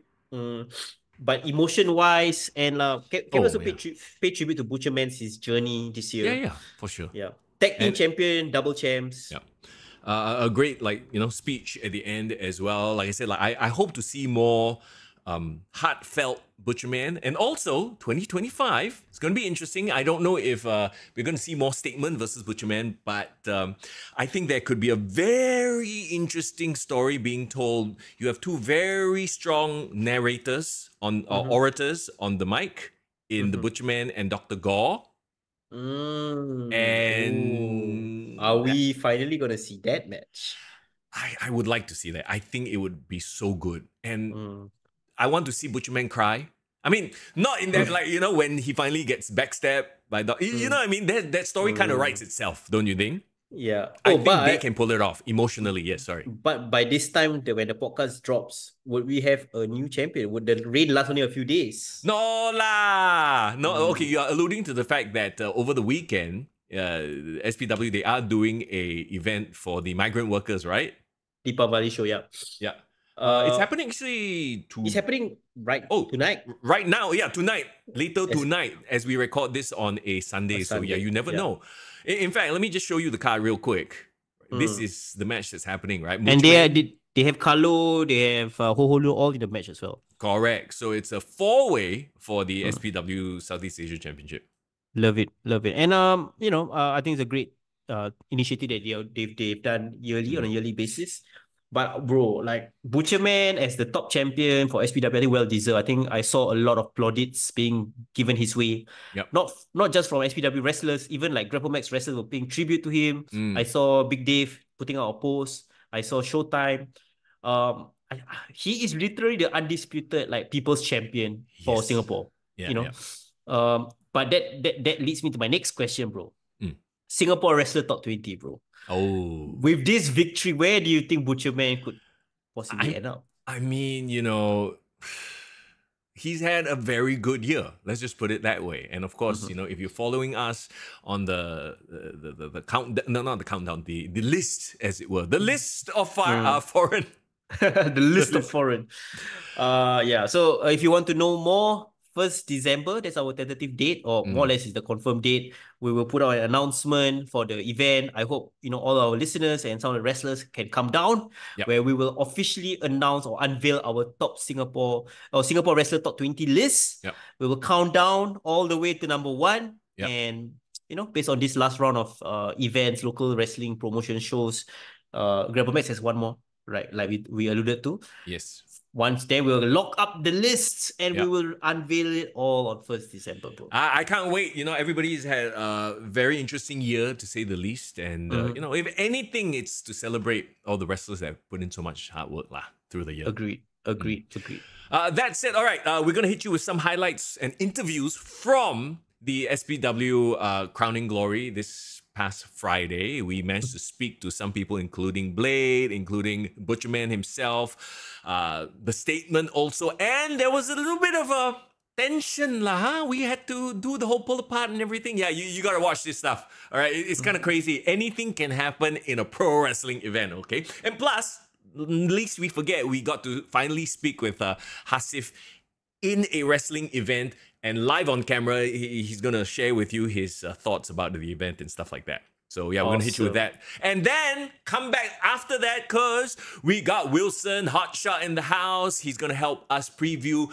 Grapplemax's Pro Wrestling Festival that's happening this upcoming Saturday. Coming off an incredible SPW Crowning Glory is Mr. Young. And it's foreign in the building. Hey, come. We got our sponsor of the podcast in the house, Hasif.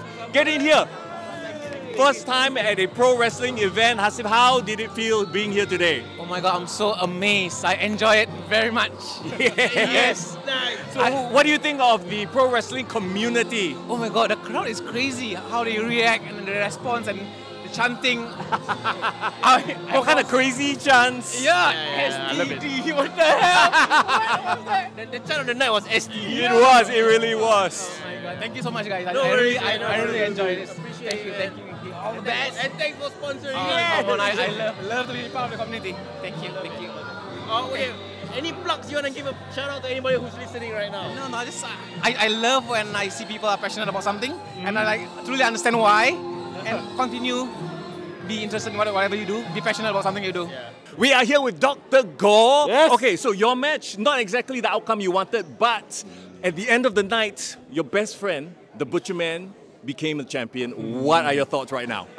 You're gonna make me cry. You're good. Yeah. I think that the Butcherman represents whatever Singapore always dreams of. Everyone in Singapore always tells you can't do this. Yep. You can't do that. Butcherman proves that whatever they say you can't, you can. Nice. That's all I have to say. So what does this mean for your tag team?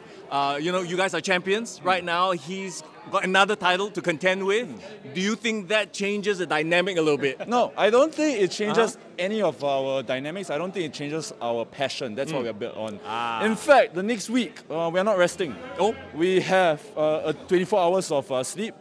Rest. And then we are going to perform for the migrant workers. Oh yes, that's right. And then next week, we are taking a transportation to Malaysia. Where we're going to defend it against the Juicy Boys. Oh shit. The Wonder Wave boy, Crazy. Andrew, and Rahil. Yeah. Love it. Thank you. And of course, there's also a #1 contender, a tag team on the horizon, right? Yes. At the start of the night, Jack and Cheese, the crowd's loving them. So, what do you think about that coming match? To be honest, I'm actually very jealous. Oh, wow. I'm very jealous because you guys can hear how much the fans love Jack and Cheese. But at the same time, I'm reminded that is the support I needed last time when we were in the horrors. There's our support that we still get. And my jealousy is also, how do I put this word? Like a fuel, like a motivation. Not really. My jealousy is also like, I'm very proud of them. Oh, okay. Because I did Graveyard Shift. Right. And Jack and Cheese made their debut there. That's true. And I had a lot of fun fighting Graveyard Shift, and I will continue to want to compete Graveyard Shift. Awesome. That's what I love. That's why I love this. Because I love this not because I want to fight people. I love this because everyone's just like, we're going up. I love it. We're going up. We're going up. Actually, I want to up the nose. Excuse me. Hey, have you washed your thumb? That's what we want to know, because just now a bit like the prostate check, So this one, right? Hey, okay. Alamak, you see now I died again. Because of Mr. Young. STD.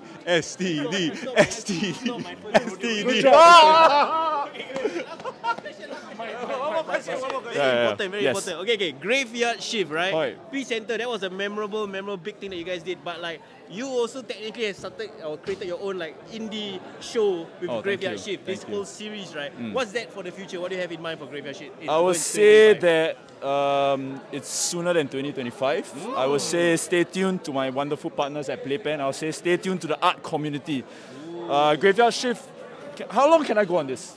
Graveyard, I grew up with Baybeats. I grew up with the graffiti scene.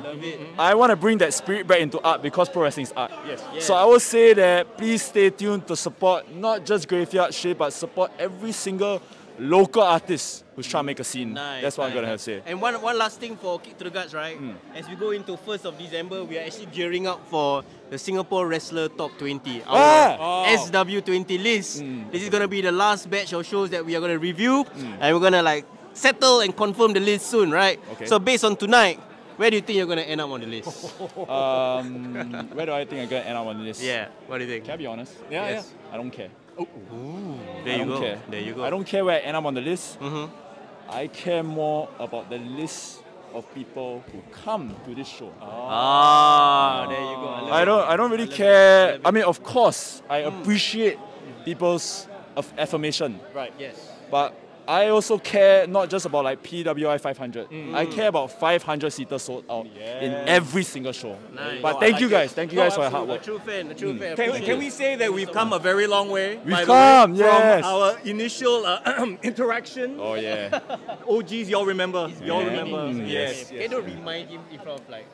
It's okay lah. He's obviously changed his ways. I have obviously changed his way, and that's why I'll say thank you to everybody who supports Kick to the Gut, who supports Singapore Pro Wrestling, and who supports pro wrestling in Singapore.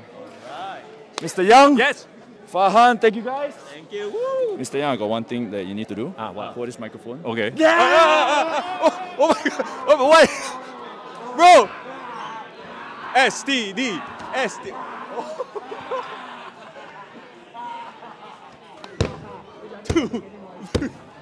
All right. It's Foreign in the building with the new 24/7 champion. It's not 24. Okay, let me correct myself. I don't know what it is. It's mine. That's what it is. It's mine. Okay, I stole this belt and I removed that stupid tape. And what does MBCB means? Nabichibui? No. Who the hell put this on the belt? I have no idea, man. You should call it the H-Lot Championship. I think that's a better one. No, I should destroy it. Okay. I should break this thing. Oh, damn. Okay. So he can have it. All right. It's not about what I want. Okay. It's about what he doesn't get to have. Awesome. That makes me happy. Okay, I know you have like a he who shall not be named. I can't mention his name. But you know, the last time I saw you, you were like delivering some punishment to him. Oh. Yeah. So the fact that now you have some title as like a does it make up for whatever happened? In fact, it does. In fact, I am in a much better place right now, as you can tell. And even though my joy came from his suffering, time to move on. I see. Okay, cool. So I don't believe you talked to that guy. What a jackass. Oh shit, bro. He's like the worst person in the universe. You went toilet, is it? I was like left alone, then he come to me. I saw you talking to him and I'm like, I don't want to deal with that noise. Okay. I appreciate it. No worry, I took care of it. Clown. No worry, it's all good. Yeah. And the new SPW Southeast Asia champion, the Butcherman. How does that sound, my friend?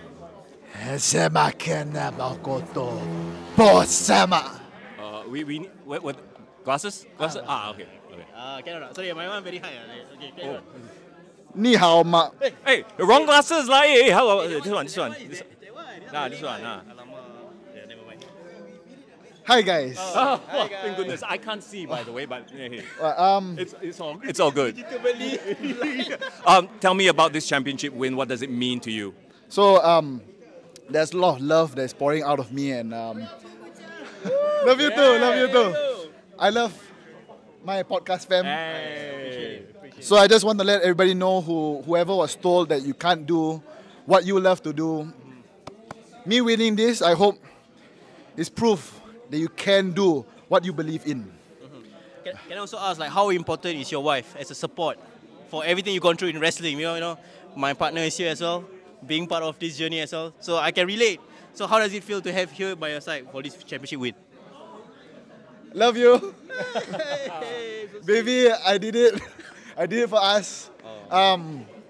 Like, she was there at my debut match, and like we haven't even met each other at the time. But then like when we actually got together, the first show that she watched me in as a couple was in this building. So this building has a lot of history, and of course this accomplishment, it's amazing, like really, really. But I think the greatest accomplishment in my life is marrying her.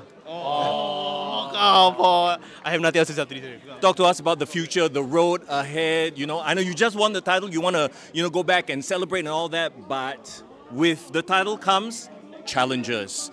Who do you see on the horizon that could be in the way? So I think I have to say this with all the passion and fire inside of me. So I'm just going to take the glasses off for a while. Eskemala bakanchamo bosu. Pinabakatsamo. Kunsamakatsama. All is welcome. Yes. All is welcome. Come at the champion. Sorry, my Duolingo, like, I haven't leveled up to your level yet. I don't understand his language, but it's all good. Wait, I got one question as well, right? This is one thing we asked to your tag team partner, Dr. Gore, right? Now you're a double champ, you're a tag team champ, and you are the SPW Southeast Championship. How are you going to manage that schedule, bro? How are you going to manage in terms of being a tag team title contender as well as a champion, singles champion? So, chasing this championship, I know that the responsibility is going to be very big. So, if I have to defend both titles on the same show, I will. Just because I have a responsibility as double champion, and also I have a responsibility to those who brought me to this point, like all the people who believed in me. So, I'm not going to back down from any fight. Whatever challenges come. I love it. Last question. As you guys know, Kick to the Gut is you're putting out our Singapore Wrestler Top 20.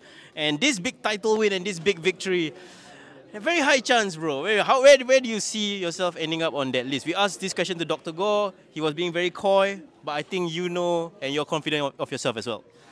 So, I think at the beginning of the year when you guys announced the awards, I was like, if I'm not like somewhere at the top 3, like I feel I've disappointed myself. So I hope that you guys and those fans of yours, the community, I hope you guys can support me, and I hope I can be number 1. There you go. Awesome. Any last words for the fans and going into 2025 as your SPW Southeast Asian champion?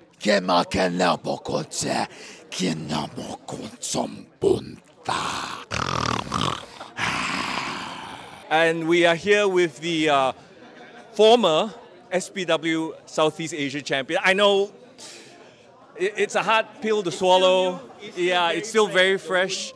Statement, Andrew, what are your thoughts? What are you feeling right now? My thoughts. I just went through a war. I went through war with the Butcherman, and he gave me everything that he got. He brought out the best in me, and I definitely unleashed something in him because I made it personal. But the thing is, the times when he was down, I believe in him. And the times when I feel like, I don't have it anymore, that I may not want to do wrestling anymore, that I'm sick and tired of going inside the ring and being the statement on the night, like on every pay-per-view. Yeah. But he told me and believed in me, and that he knew that I still have it. and it's something that I still want to go on. And tonight, the special night, 12 years of pro wrestling. The fans were crazy. The reaction was mind-blowing. We told a story, you know, just two local guys going out there, face versus heel, the underdog versus the god. But tonight, the underdog won. He got, maybe the stars aligned, but in 2 days' time, I'm going to get the SPW Southeast Asia Championship back at Dormitory Showdown. And then, the 30th of November, I'm going to face this piece of shit over there. The setup, Openweight Champion, the champion of Thailand. And once I beat you and get that championship, I'll be the champion of Thailand. I'll be the champion of the lady boys, the only country with tons of lady boys. They believe in the lady boys. Ha! I'll be the champion of them all. And you, are you a lady boy or a man? I'm a man, bro. You gotta prove it to me on 30th of November at Setup Beach. We're gonna dance. Yeah. We're gonna dance. We're gonna dance, yes. But you're not gonna beat me. You're not gonna beat me again. Last time you beat you, I'm gonna get your championships, and then I'm gonna breed all your women in Thailand. Ha ha ha ha ha! And if they don't breed me, I don't let them breed me. I'll pay cash. Yeah. This man is crazy. But I'll see this man next week though. I'm gonna beat you for this too. I beat you last time. And I came close though. I came close though. You know. You always come close, like, don't you know you? what? I come close every time. Yeah, but you never finish. Yeah. Huh? Yeah. Well, I'm holding the title too. You know, right? Because he's a lady boy. No, I'm not a lady boy. I'm a You're a man. Thai. You're a lady boy. Get the fuck out of my Hey, face. after Thailand's done, after he goes there, we'll both be holding championships. and you'll Yeah. have nothing. We're gonna conquer. Oh, We're gonna what are we gonna conquer. do about it? What are we gonna do? Let's see in the Beat all the ring. guys up. I don't like to And talk then too I'll much. take all the ladies. right now. Yeah, go. Let's go. Let's go. That's not you right now. Let's go. Huh? What are you gonna do? You ain't gonna do shit. Let's go then, you short ass motherfucker. Let's go. Then you lost to a short ass motherfucker. Huh? Let's go. You lost to a Let's go. Hey, I give you the first shot, motherfucker. I give you the first fucking shot. I give you the first shot. Let's go. Let's go, motherfucker. Let's go, you fucking pussy. Come on. Give me the first shot. Come on. All right, come. 3 weeks. Do you enjoy watching from the Things crowd? are heating up. 3 weeks. 3 weeks. Next week, your asses is mine. Hey, look, when it's done in 3 weeks, can we get a photo together holding our new championships here? Yeah. You can sit at home, playing with your little lady boy. And you'll only always just come close. Come close.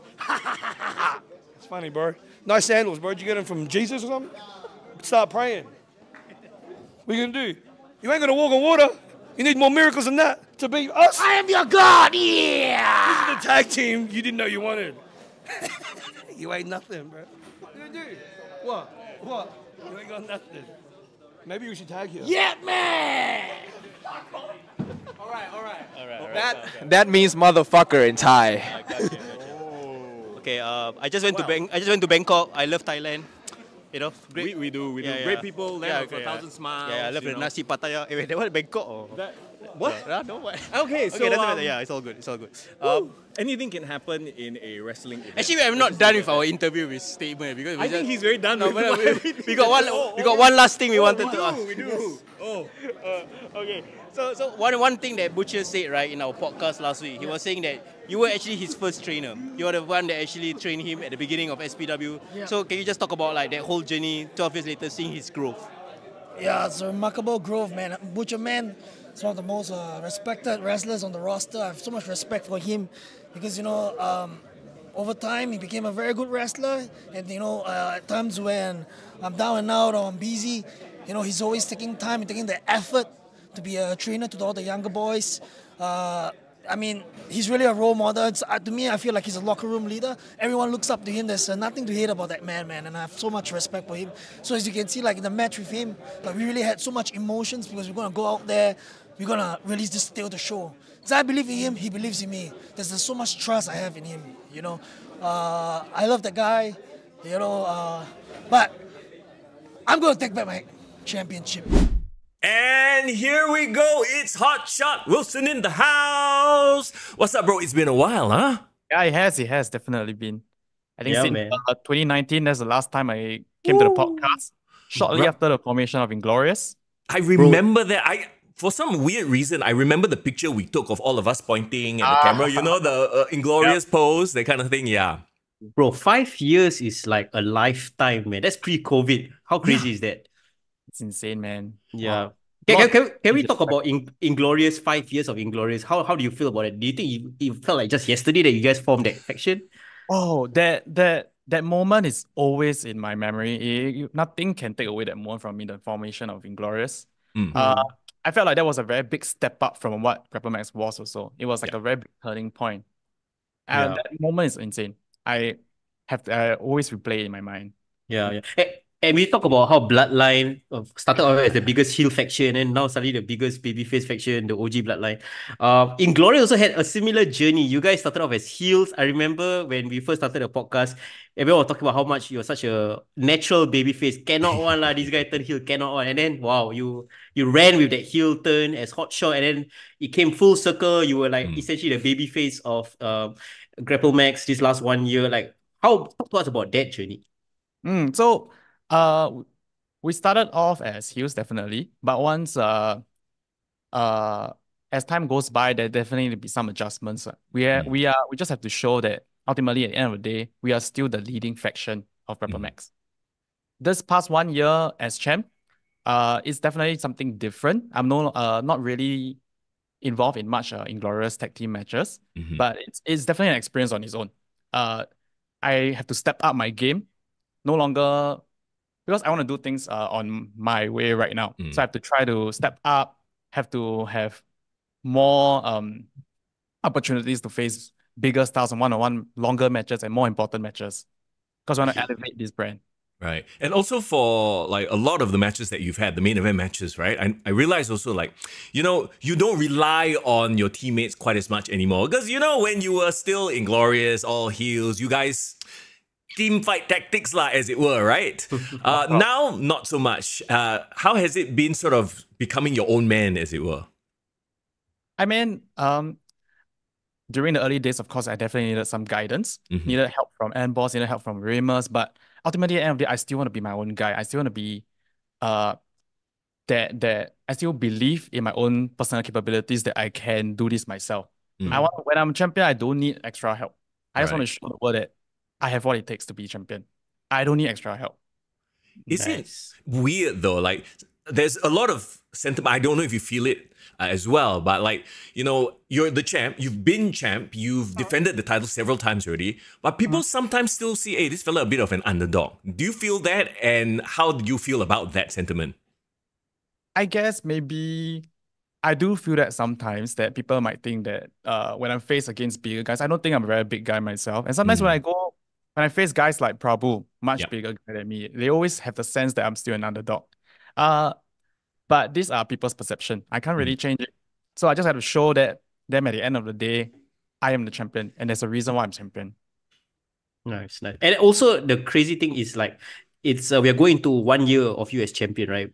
It was already November of 2023 when... So fun fact, tomorrow will be my first, at the time of this recording, I'm 1 day shy of being champion for 1 year, one full circle. Oh, wow. So 11 November, right? 11 November, anniversary. Yeah. Right. So, bro, like I still remember that moment when, you RKO out of nowhere, Dave, and like that 3 count. I've never heard the Grapplemax studio explode. Such a babyface reaction that night. Yeah. What's your thoughts of that moment and like, overall, like looking back at this 1 year, how would you assess your 1 year as champion so far? I think it's really surreal. So it's not just that 1 year or anything. It's been like 6-7 years of training. I started back in like 2017 or 2018, training for that long period of time. And at that point of time when I came in, Grapplemax didn't have a openweight title. But it's every wrestler's dream to own a title, to really win and claim a title for themselves. Yes. So it's been a very, very long run. I've been in Grapplemax for these 6-7 years. I've been training hard. And then when they announced that, we're going to have our own title, we announced that, I'm going to have my one opportunity to challenge for this title, and eventually hitting it. It's Yeah. Yeah, indescribable feeling to me. Yeah. And you're only in your like late 20s, right? Yep, I am 27 Yes. this year. Yeah. 27. So like even though yes, you say you've been training 7, 8 years, you're still relatively young in human years. Oh, in my brain, I'm like cat years, dog years, but like in human years, you're relatively young. And even for an athlete, this is basically you're hitting your prime at this point in time. So again, as a champion, like what was like your mission statement, and what do you feel that you actually wanted to achieve as a champion, and do you feel that you have achieved it? So I guess being the champion right now, it means that I am the standard for Grapplemax. What I want to achieve in this position is that I want to showcase that the different many talents that we have in Grapplemax. Everybody puts in the effort, puts in the work. And every time I face someone like that, I want to show and bring the best out of them. And at the same time, they bring the best out of me. I'm always improving, always learning from different people. And I want to showcase that all the guys that we have in the back of the locker room here have what it takes to make it on their own. Every single time, I want to bring the best out of them. And at the same time, I'll improve myself each and every time I step in the ring with these people. Oh, of course, you have a big match coming up with Cal for the Grapplemax Openweight Championship. But taking a look at the roster, right? Who's there? Somebody new that maybe you haven't tangled with in the ring yet that you're like, okay, this fella, I think I could have a great match with. I could have a banger with. Who is that person that, maybe has caught your eye a little bit? Is there anybody? Personally, on one-on-one levels, I feel like there are a couple of guys that I haven't faced one-on-one that I feel like we would probably have a great match. Okay. I think Jordan has a lot of aura. Jordan is really good. He's really a standout athlete. He's always behind the scenes, always putting in the effort, always trying to get better day in and day out. He only wants the best for himself, and he wants the best for the whole entire locker room. And you've never faced him before one-on-one? One-on-one, never. He's always in a situation. Yeah. Suddenly, that's the match I want to see, yeah? Oh, wow. Yeah. If you think about it, yeah. I think Simon also. Simon's amazing. He's really, really technically sound. And every single time I watch his match, right, it really, I'm just so captivated by him. He really gets it, I feel. Yeah, Young was saying about he has a bit of a Darby Allin character to him. Like, he does. it's not just a guy who jumps and flies. You can connect with him on a human level as well. And he's such a hard worker. So Simon doesn't reside in Singapore. Yeah. He's in JB. So for him to come for training, to make the effort, to travel every weekend to come here and train, do his performances, I really think that is like a respect, work ethic, right? Yes, it is. Really can't put it off, lor. Yeah, love it. And also one thing, you might be champion, but some people are saying that the true ace of Grapplemax just returned, right? Talk to me about your history with Cal, and can you, because we both weren't there for Amplify, can you kind of walk us through what exactly happened? Okay, so my history with Carl really dates it dates really, really back. So when I joined Grapplemax, it was very obvious that he was the guy of Grapplemax. He was that guy at the back of the locker room, always inspiring others, always, whenever things need to be done, he's the first to do it. He's the one taking initiative to lead the guys, and you really can tell that he is the locker room leader. Okay. And all my years, my early years in training, he's always been that guy to rely on. You need advice for your matches. You need inspiration. I will just go on to him because he gets it also. And there's a reason why there's a reason why he won the Marina Bay Slam tournament also. Because he's just on that level. There's so much confidence in him. So I think it really I was a little bit upset when he took his leave last year. After settle outside, after he didn't win the Openweight Champion from Dave, then he went on a hiatus. So to me, it was quite upsetting because he was such a role model. Now, being in my position, I don't have that person to rely on. So it felt like there was a lot of pressure now because in terms of seniority, maybe someone else has to step up. Yeah. And maybe I had to take on that role to step up. Yeah, I was about to say that. So with his absence, did it actually, in a way, push you forward to step up and say, okay, now that he's gone, I have to step up and take up that leadership role?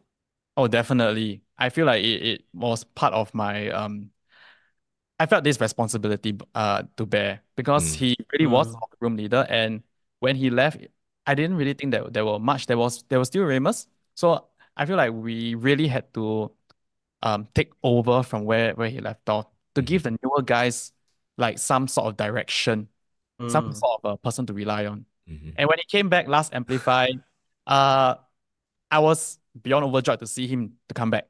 Yeah. But what he did after, I think that's the very questionable part. Right. Well, I mean, it's not like he completely disappeared from the scene, right? He was always going to be there at the events, though not an active wrestler anymore. But, of course, at Amplify, walk us through your thoughts when he did what he did. Like, when you saw him, like, suddenly step up, like, what went through your head? All right. So, when he came back with his return, I think I was the same as everybody else in the stands, in the back of the locker room. We were overjoyed to him for because he really is such a irreplaceable guy. And now that him back, it just feels that we are on an upright momentum. And then when he came back, we hugged it out, and then he pointed at my title. I kind of expected like he would eventually want to challenge for the title because it is the thing that everybody wants to go for as wrestlers. Yeah. So I was up for it, definitely game for it. Yeah. But to take me out right after when I had my back turned, I felt like it just shocked me. I really didn't know why he had to do it. Maybe he was trying to make a point. And eventually when he did his little segment talking about how he is the ace and then nobody's going to replace him as the ace, then it became very clear to me. He just wants to come back, wants to claim his spot after his long hiatus to get this Grapplemax Openweight title from me. Talk to us about the difference in demeanor because we always remember Cal as DJ Cal. Now, no more DJ, no more he's just Cal, and he looks like he has a heck of a mean streak as well. Talk to us about this attitude change, as it were. It definitely feels like he is a little bit more serious. He's not as much of an entertainer as he was previously. It really feels as though he has one agenda on his mind, that is to take the title off me. Yeah. And one of the things that a lot of the Grapplemax fans also have pointed out is that, you did deal with a couple of injuries, in this last year. So even though while you were kind of like a champion, you couldn't defend it as much. How are you feeling going into this upcoming like main event? Like, do you feel like you're 100%? Do you think that, Cal might know about your issues this past year and like target it? Yeah, how are you feeling? Very honestly speaking, I won't say I'm at 100 right now. I think I aggravated an old injury, but I won't back down from this. I think I'm fully ready to commit to this fight, and I'll give Carl. I'll show Carl the reason why I'm the Grapplemax Openweight champion. Love it. I love the fighting spirit. Yeah. Shall we talk about like the rest of the card? I think we should definitely run down. I want to hear your thoughts as well on the other matches. Sure. Absolutely. It looks like an absolutely stacked card. And also, can we give a shout out to Nashwan? I believe Nashwan is the one who came up with the poster, right? As he usually does. Look at how awesome this poster is. I love the colors. Personally, I'm a huge fan of the color purple. So got purple, got blue. Wow, looks happening lah. Nashwan. Yeah, tell Nashwan off camera that we love your poster. See? Okay, let's talk about some of the... Okay, gives a thumbs up. Yeah, nice. There you go. Okay, can you hear us? Can you hear us talking? Oh, you can't hear us. Oh, okay. Yes. Yeah, but... Inference. Yes. Let's talk about the matches then. Okay, first of all, we have a grudge match between Julian and SPD. This was a long time coming. Showtime Inc., they kind of excommunicated as well, SPD, and then you fought SPD. Talk to us about, what you learned about his character, about him as a person facing off against him first. So my thoughts on this match I think there's a reason why this is a match on the Pro Wrestling Festival. If you guys have known about the last show at Amplify. So SPD had a match with Big Dave. Yes. And Julian came out mid-match to cost him his victory from Big Dave. Because when I was watching the match, I was quite sure that SPD was going to take the win already. He already hit his finishing move. It really seemed that it's going to be a shock victory. SPD is going to beat Dave. And all of a sudden, Julian comes out, runs in, and then he distracts SPD, giving Big Dave the opportunity to take the win eventually. They do have this grudge. I think Julian strongly believes that SPD is the sole reason why Showtime Inc. is on the verge of imploding, now we don't really see the whole gang together anymore. If you realize, we haven't seen Showtime in quite a while. Bravo is injured. SPD has now dissociated from Showtime Inc. and it's really just all Julian. So I think I can totally understand where Julian is coming from, all that resentment he has to SPD, and it's SPD's job right now to face to fight him at Pro Wrestling Festival. When I face SPD in my title defense, SPD has really has stepped up his game. If you guys have realized, right, his transformation is really very notable. Yes. He was quite chubby earlier on, maybe like last year. Suddenly you see he really made the effort. Now he really lost a lot of weight. He's really putting the effort, and he goes to show how much this means to him, how much wrestling means to him. Yeah, he definitely toned up, and he looks a different person. He looks like Gunther from Walter to Gunther. Very nice. I don't suppose you have a favorite in this match, lah. You're not siding anybody. They're both very hardworking, talented individuals. I can't really decide on one actually. It's funny this match because like when they were together in Showtime, they were like the perfect. You know when two bad guys hang out with each other and then they like you know like they rub off on each other in the worst way possible. They are like perfect together, and then now they are against each other. So I'm very intrigued by that sort of juxtaposition of characters there. You guys have a pick on who's gonna come out of this match victorious? I mean, obviously, I've always rooting for SPD lah. Young likes SPD a lot. Julian has grown on me as a character. I think for the longest time he felt like the most underrated member of Showtime. Yeah. But I think even remember last year, was it Amplified that you had a one-on-one title match with him? Last year in December. He was my first title defense. Yes, I recall. And actually that was the first time I really paid attention to him as a character. And I was like, wow, actually this guy, he has something. I love his just his natural nastiness. There is a real commitment to what he does. I feel that makes him stand out, makes SPD stand out as well. And both of them kind of like scratching and clawing to kind of like get to the next level, trying to build their own character beyond just Showtime, right? So this could be like a watershed moment for both of them, for sure. Definitely. Let's talk about another match, an international singles match. Okay, this is very interesting. Tell us what you know of Jay Lamrod. He will be facing Lavin, who has just returned from Japan. He did a little, Japan stint. Probably learned a whole bunch of new moves, leveled up, as it were. Yeah. I after they announced this, I went to research up a bit on Jay Lamrod. He's based on the DXP promotion in Dubai. Yes. I think he's more of a striking type of his style of wrestling is like striking. And Lavin is more technical. He's more on submission based. And I can't really say much about Jay Lamrod, but or Lavin, who has been spending the past few months in Japan. He's really leveling up his game. I think he's living in Japan right now, and he's always like training hard in all the Japanese dojos. I always seen him posting on all this. He's really, and I feel like there are a lot of new tricks up his sleeve this time. Do you know whether he's living there like permanently for the next 1 year, or is it just like a 3-month stint? I'm not sure how long the period will be, but I know that he's just coming back to Singapore for this one match before flying back off in Japan again. Wow. Legit indie wrestler. Right, yeah. Yes, yeah. This is a totally random thing, but looking at the poster right now, right? Doesn't this Jay fella look a bit like a local content creator? Like the Thomas K fella? Oh my god, can you like zoom in? I want to see his face properly. I have no idea. Here we go. There, this guy right here. Okay. Oh yeah, shit. Okay. A little bit, And talking about somebody who looks like a local celebrity, can I just say this Shaheen fella looks a bit like Mike Kasem? You know the DJ, Mike Kasem? What the hell? Doesn't he kind of look like Mike Kasem? What's going on? See, I got all the local celebrity lookalikes here. Your young lookalike is coming soon, bro. I don't know if that's a good thing or bad thing. Okay, let's talk a little bit about this Shaheen versus Jordan versus Simon Sia, another international triple threat match. Hey, this is legit international because Shaheen is also from Dubai, right? DXB. Based in that promotion, yes. Yeah? Same promotion lah. You got Jordan and you got Simon who's from Malaysia. So this one really, truly international. That's right. Shaheen, from what I know, he's the first Arab wrestler to wrestle in New Japan Pro Wrestling.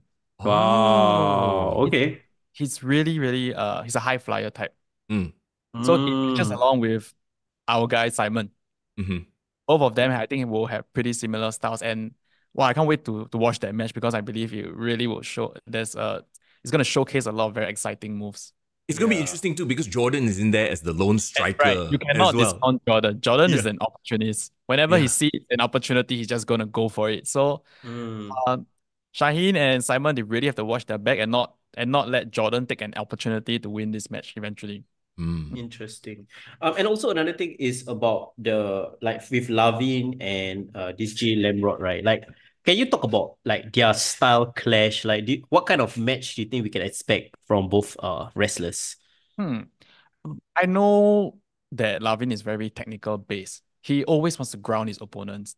From what I see from J Lamrod, I think he's more of a striker, more of a powerhouse type of character where he does like slams and suplexes. As long as Lavin can control him to the ground, catches him in a submission hole, he will have the advantage. But if Lamrod is able to pull off one big offense, one big move, then that's where maybe Lavin will have to step up. Wow, I think this to me is the hardest match to call because Jay, obviously, we haven't seen much of him. Lavin, like we talked about, we don't know what new stuff he's picked up in his time in Japan. He could be a completely different wrestler by the time he comes he's a high flyer now. We won't know. Yeah, exactly, right? We don't know. So I'm actually super looking forward to that match. Nice. Love it. Okay, so anything else you want to add to the Shaheen Jordan Simon Siam match in terms of who are you rooting for anybody? Do you secretly root for one guy versus the other two, or are you like let them do their thing? Well, I think for me, I'm just gonna let them do their thing. I don't think there is one particular wrestler that I'm totally rooting for. They're all very exceptional talent.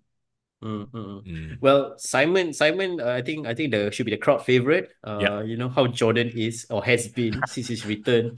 So, but here's the thing. Remember, they were saying when he returned, he actually got a bit of cheers.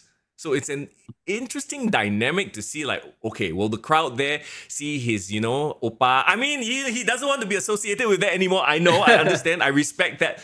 But at the same time, I'm like, I think he has another face run in him.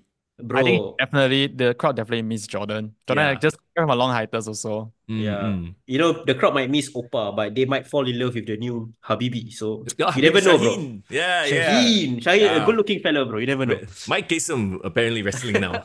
Okay, let's talk about you should tag Mike Kasem, bro. Maybe tag him in the poster. Oh no. Let's talk about the mixed tag team match. Okay, Divya and Mingray versus Ships Ahoy. Ooh. Okay, that's an interesting one. Yeah, can you talk to us about Ships Ahoy? Because they have been displaying some interesting tendencies, especially Christian, from what I heard in the recent Amplify. How you feel about them as a tag team and how they performed this year? Oh, the two of them definitely work very well together. Christian and Sarah, they can definitely feel their bond, their power of friendship. Definitely, it has led to a little bit of questionable tactics especially in the most recent Amplify. Sarah had a match with Mingray, and the pin could have been a little bit controversial from a very objective point of view. But you can't deny how in sync and how much chemistry there are between the two of them, as compared to Mingray and Divya, who hasn't really worked so much in a tag team setting. Talk to us about Divya. I mean, Divya has been getting a lot of like plaudits from everyone, especially What do you think about her? I can talk about Divya. I worked with Divya in my previous match. I was teamed up with her against Wonderboy and Poppy. Yes. Divya is an amazing, amazing talent. Can we very quickly talk about this photo that was co-posted on Grapplemax's poster? I mean, we'll just leave it there. You all form your own opinions, okay? All right, there you go. Right. She's amazing. She really. There's a reason why she's a 5-time CWE champion, Divas champion. She really has a lot of matches under her belt, and all the experience, it really shows in the ring when you do it, when you wrestle with her. I've had so much. It was very assuring to know that she was in my corner when I wrestled against the Malaysian wrestlers. She just really stands out a lot. When I finished that match, when I went out, I talked to my friends who came. They told me that Divya really stood out a lot. They were very, very they felt that she really stood out a lot in that match, and like she was she could hang out with Wonder Boy at some point of time. Yeah. Yeah. When was her first match in Grapplemax? Was it Amplify or was it before that? She's had some solo matches right this year. Yeah, because I feel like I haven't watched her wrestle yet. I think she did have a couple of matches with Mingwei, maybe in a tag team setting. I know that she probably started wrestling after Fight Club. Oh, okay. Right. Yeah, because for the longest time she was a referee. Yes. And I think once she settled down in Singapore, then like she could like full on do her own matches.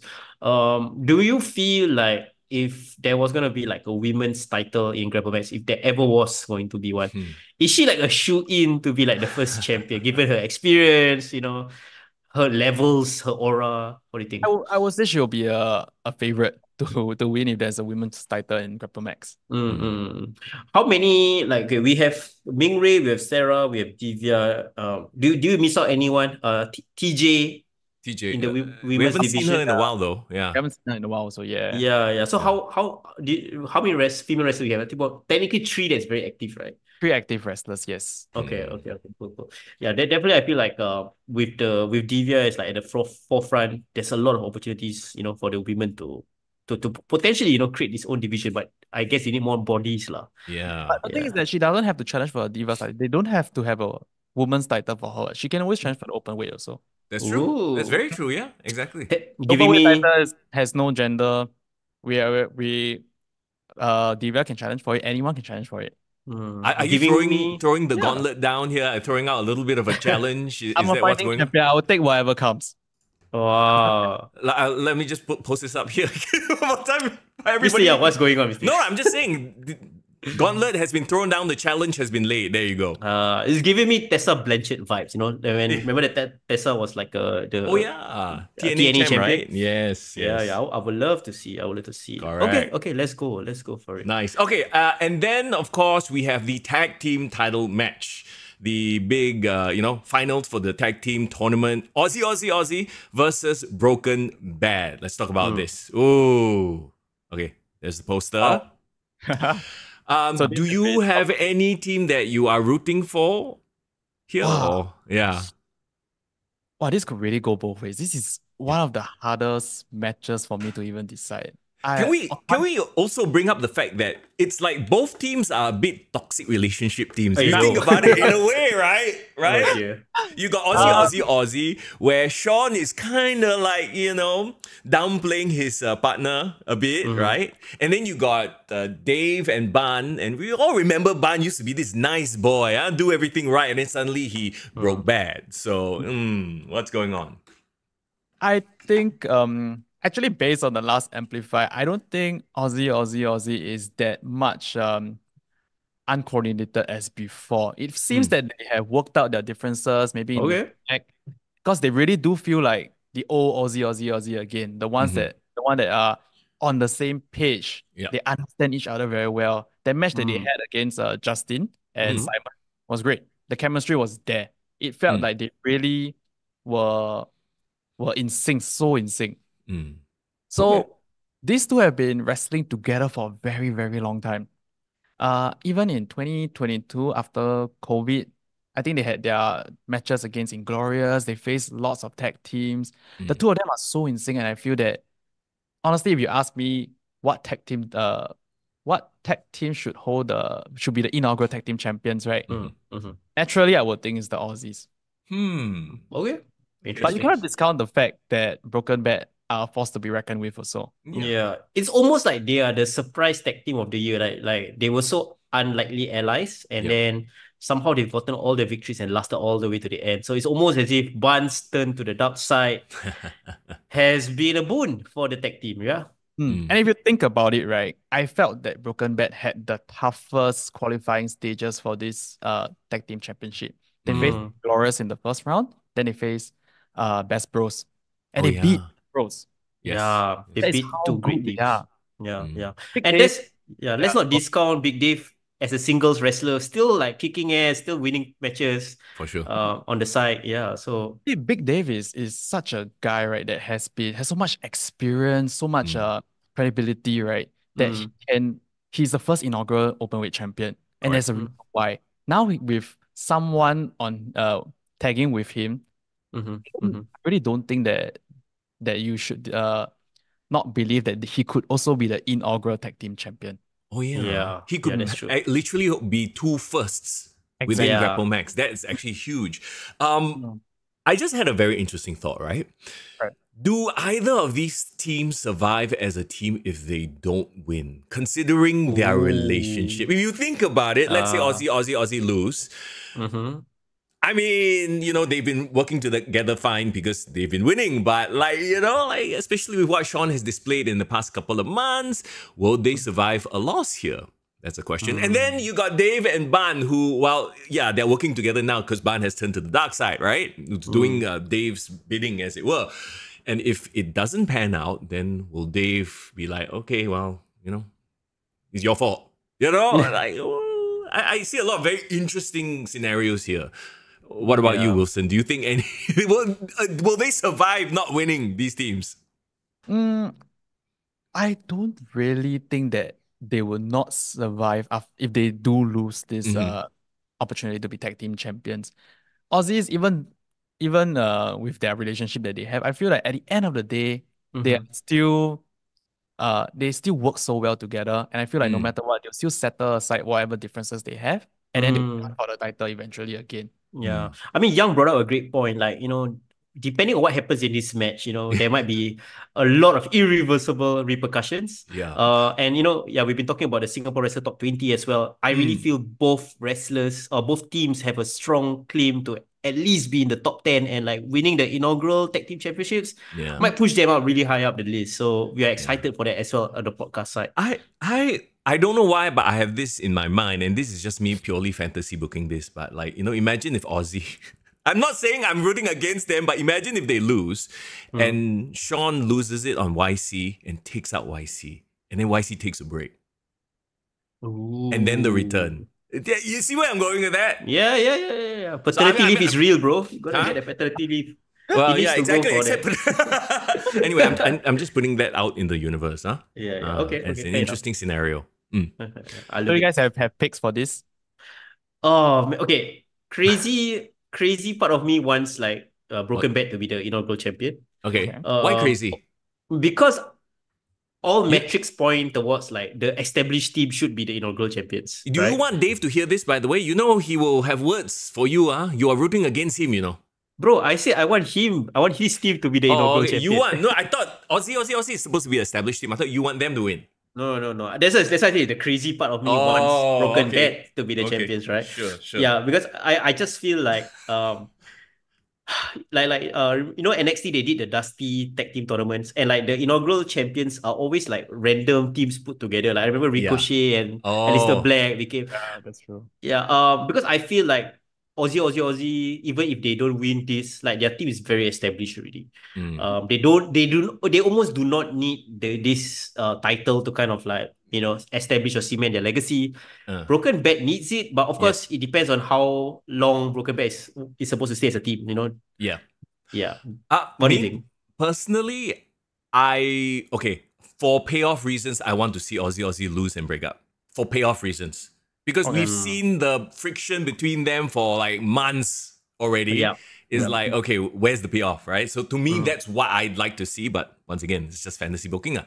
Would it be crazy? I mean, Greg as the booker, I know he's not here right now, but what if, right, they actually book Aussie to win, and as they are celebrating, then the turn happens. Wow, but that one makes why? Why? No, it's like to finish the story the story of Aussie. Then what? Sean just hold both titles by himself. No, put it on a button and then they break up forever. Like and then they hold another tournament 2025. What the hell? I don't know. I just think that would be hilarious. Right. Okay, Tony Khan. Let's talk about our main event of the evening. We forgot to mention, by the way, it's happening as you're watching the video, we're putting this out on a Tuesday, right? It's happening this weekend, 16th of November, by the way. From what I hear, it is a full house, right? Already? Full house. Wow. Okay. So if you missed out on your tickets, you just hang around Jurong area. Yeah. Just circle around and then see you can get scalpers around all your bets. What?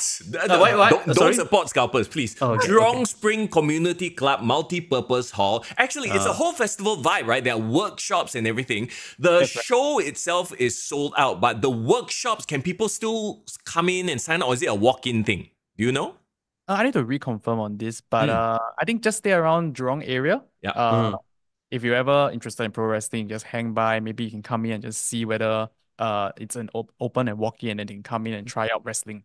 Okay, for logistical reasons, because I'm not a West Sider, can you tell me how close is this CC to whichever MRT or shopping mall so I can reorientate myself? Google Maps this shit, bro. What No. the hell? We have some very lazy listeners. So What please, for clarity's sake.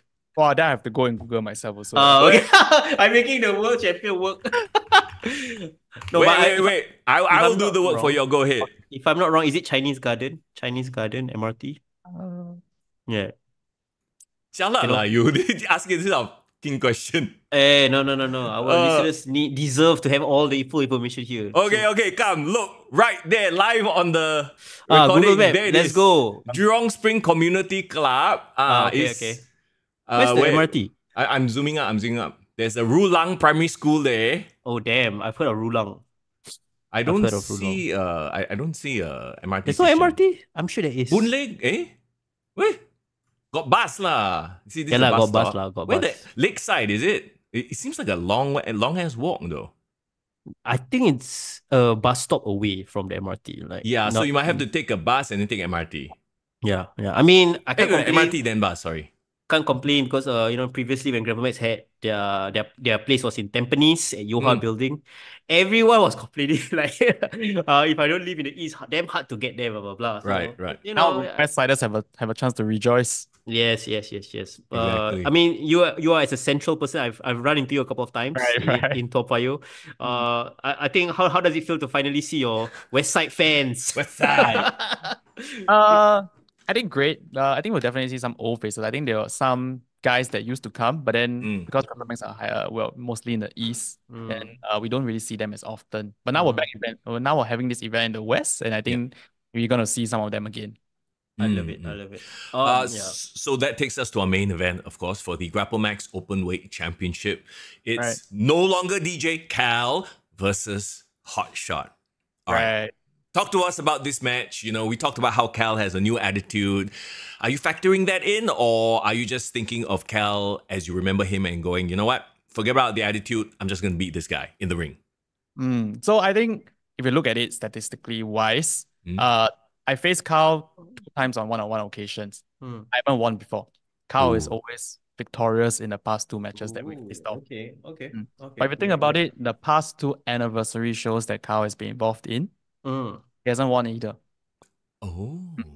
So it matters the most, like when he faced Big Dave at Saturday Outside for the Openweight Championship. I'll win this time. I don't know. I felt that I grow a lot in the past 1 year as champion. Okay. And all I can say is that I'm not going to give him an easy fight. If he wants to claim the position of ace of Grapplemax, if he wants this Openweight title, he's going to be in for a fight. Are you calling him a choke artist? I'm putting words into the champ's mouth. Because you see, the 2 anniversary show, Cal haven't won. So I'm like, you calling him a choke artist, bro? I mean, the stats speak for himself. Ooh. Okay. Okay, this is what Mr. Young said, not Wilson said. Okay, I'm not putting words in his mouth. We will clip this and put it on Instagram. We will tag Cal, okay? The heat's on me. Okay, yeah. Okay. I love it. And also, again, right? Like, if he were to win, right? And do you feel like, he kind of stepped in the middle or in front of the queue? I'm sure there's other challengers who have been like working and busting their ass this whole entire year to get that spot. But he's just coming in, walking in, saying that he deserves it based on past history, right? But like, would you accept his victory? This is very election style question. Will you accept his victory on the night? I think at the end of the day, we just have to see who the better man is at the end of the night. But how he got to this position, I think it does it does irk a few people. Yeah. Right, there are definitely some guys at the back of the locker room who has been consistently coming in, day out for the past 1 year, training hard.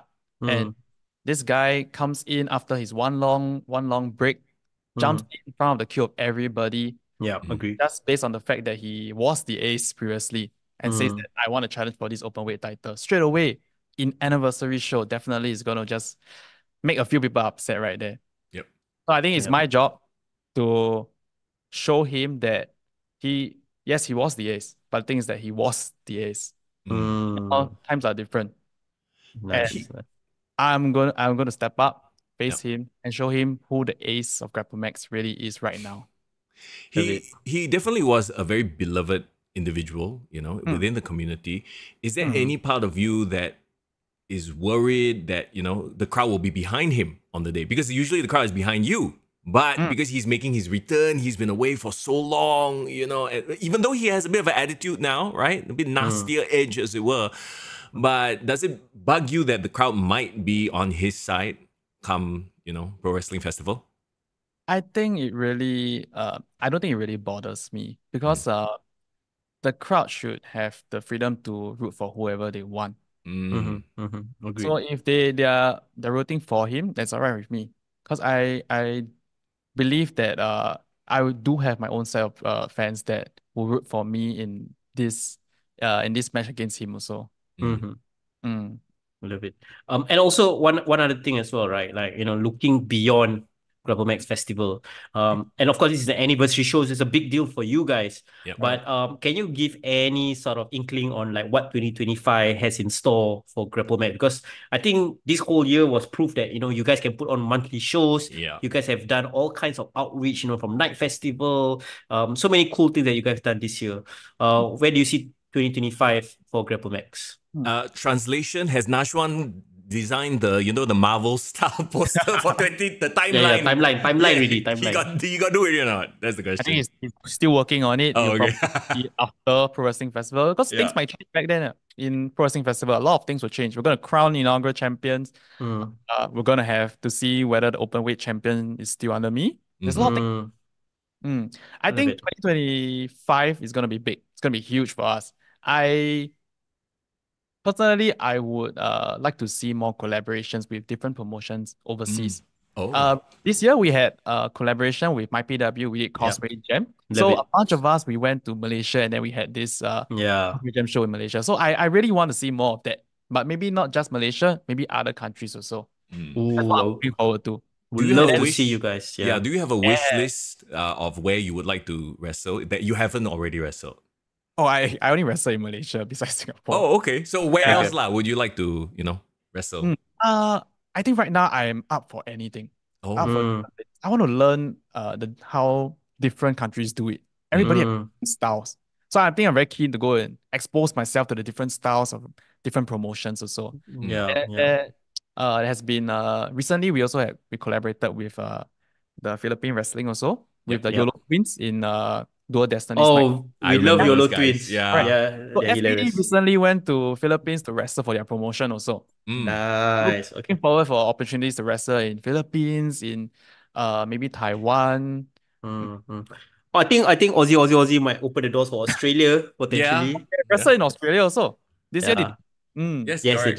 They did. Do you feel like these so-called excursions that you guys will potentially do that can only be a benefit to Grapplemax, getting the word out, getting local wrestling promotions name out there as well?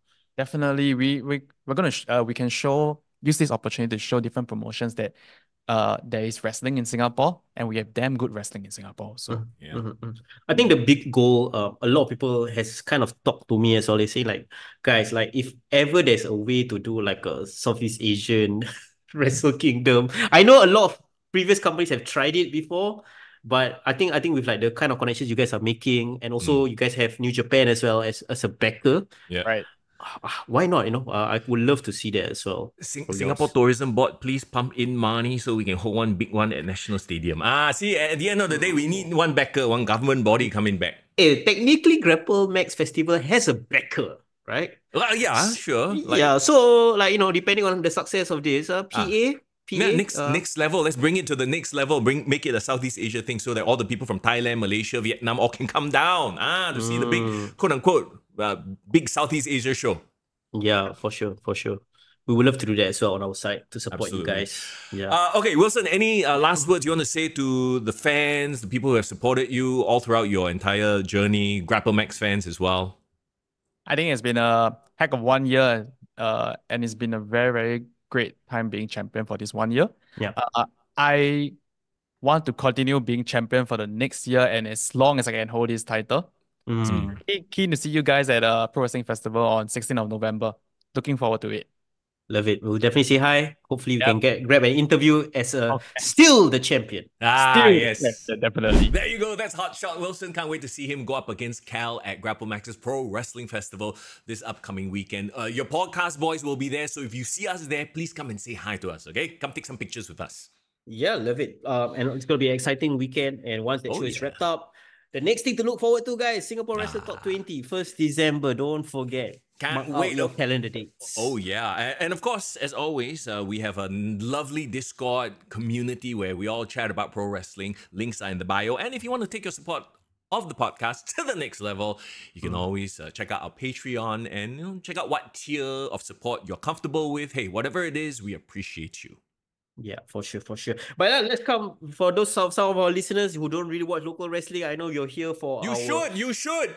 Check it out. Actually, just a quick mention to some friends who showed up for SPW for the first time, like their first pro wrestling event. I want to say hello to Zayden, who was there. He and his girlfriend are going to be at the Grapplemax one also. They bought tickets. Bro, must introduce me to Zayden, bro. I haven't seen him in person before. Yes. Sure. So, okay, a big shout out to you. But yeah, he was there. He said he loved the event. Like, it's a different vibe to see wrestling live and with the local context. We say this ad nauseum, you know? Yeah, we love the SmackDowns and the Raws and the NXTs.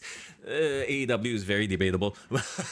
But wrestling locally is a different animal and you should absolutely come check it out. Now, that said, let's switch over to the WWE and AEW. And okay, just to set the context, right? Last week, NXT, was it because of the presidential elections? Why did they move? Yes. Do you know? Yes, Okay. because of that. Yeah, they moved their night to Wednesday night. So it's a rekindling of the Wednesday night war. And previously, remember when NXT went head to head with AEW on a Tuesday, NXT crushed AEW, right? Yeah, that was the one where they had Undertaker and John Cena all No. The more recent one. Oh, it's a more recent one. The Randy Orton one. Oh, Randy and Javon Evans, Yeah, this was because of some sporting event. AEW had to move to a Tuesday night. You can argue that, because they had to move nights, then they suffered. Totally valid argument, right? This time, I don't care how hardcore an AEW fan you are, you have to admit there is a problem. They are at their regular time slot and they still lost to a show on the CW. No hate against the CW, right? But the CW network is not it's not a USA. It's not it's like a teeny bopper, like you go there to watch freaking Teen Titans sort of a network versus a proper. I used to watch Gossip Girl on that network. Oh God, yeah, right. All the Gossip Girl fans went over on Wednesday night. Yeah. You know what I mean? Yeah. And No, it's not a big network, but they still beat TBS, you know. Was it 90,000 more people watched NXT than they did Dynamite? But the flagship show. Would you argue the nostalgia really helped put them over? Like the fact that they marketed it as an ECW arena show with all the ECW legends coming back. What do you think about that? I think they as a business should do whatever they can to make themselves stand out. You know, I think ultimately it was still a cooler show to watch. I wouldn't even say that it was the better show, but it was a cooler show. And that's the problem. I've said this before with AEW right now. A lot of their stories are just not cool. None of what they do is cool. And they've trained us to not care about watching the next episode because this is they drop the ball. There's only so many times you can drop the ball and train people into not caring about your product before people just stop watching. And that's what AEW has done. I'll give you the one bright spot AEW had. It was the opening segment. It was, the Hurt Syndicate finally coming together. Yeah, love it. I think they are gonna do a lot of good business for AEW. I think at least in terms of the wrestling fans who want a bit of credibility in their wrestling, Yeah. seeing MVP, Shelton Benjamin, and Bobby Lashley, who are all legit badasses. Yes, yes. I don't think people like Jungle Boy or freaking, I don't know, like Sammy Guevara all want to mess with them. Can you imagine Hangman Adam Page trying to stir shit with Bobby Lashley? Bro, the day that like Jungle Boy suddenly has offense against Bobby Lashley, that's the day that you know that they are cooked, they are done. Bye-bye. They're dead. Yeah. Here's the thing though. They, AEW, are running a real big issue and problem, a real danger of becoming TNA, of becoming late WCW, where they rely on only ex-WWE stars. Because they have failed, absolutely failed in making an original a star. Other than MJF, there is nobody else who is at that level who can draw eyeballs. And that is their own fault because they dropped the ball so many times. Wardlow, Hobbs, Hangman. Ricky Starks, man, like so much. But again, like to me, the litmus test is Hurt Syndicate is gonna be like a big thing, right? And of course, you know, on the other end, we still have the Whitepool Combat Club being nonsensical and all that. The Death Riders. The Death Riders, apparently that's also, what they're gonna be called. Hang on. Led by John Moxley, a ex-WWE super. This is all the signs of all the TNA using ex-WWE guys, using nostalgia. I almost wish, Kenny Omega returned. Yeah. Because to me, Kenny is probably the only like non-WWE guy who has a bit of legitimacy or credibility left. Okay, so are they building up for him to, make the big return? Didn't he just like appear in New Japan? Yeah. Right? So what I'm sorry, but as a boss, as Tony Khan, I would be like, what the bro? No. And he said in his return, like, this is still the king of wrestling. This is still where the best wrestling is at. Right. I'm like, as a boss, I would be so pissed off at him. I'm like, I give you the best schedule. I pay for all this shit. I pay you this salary, and you're going over there and saying this is.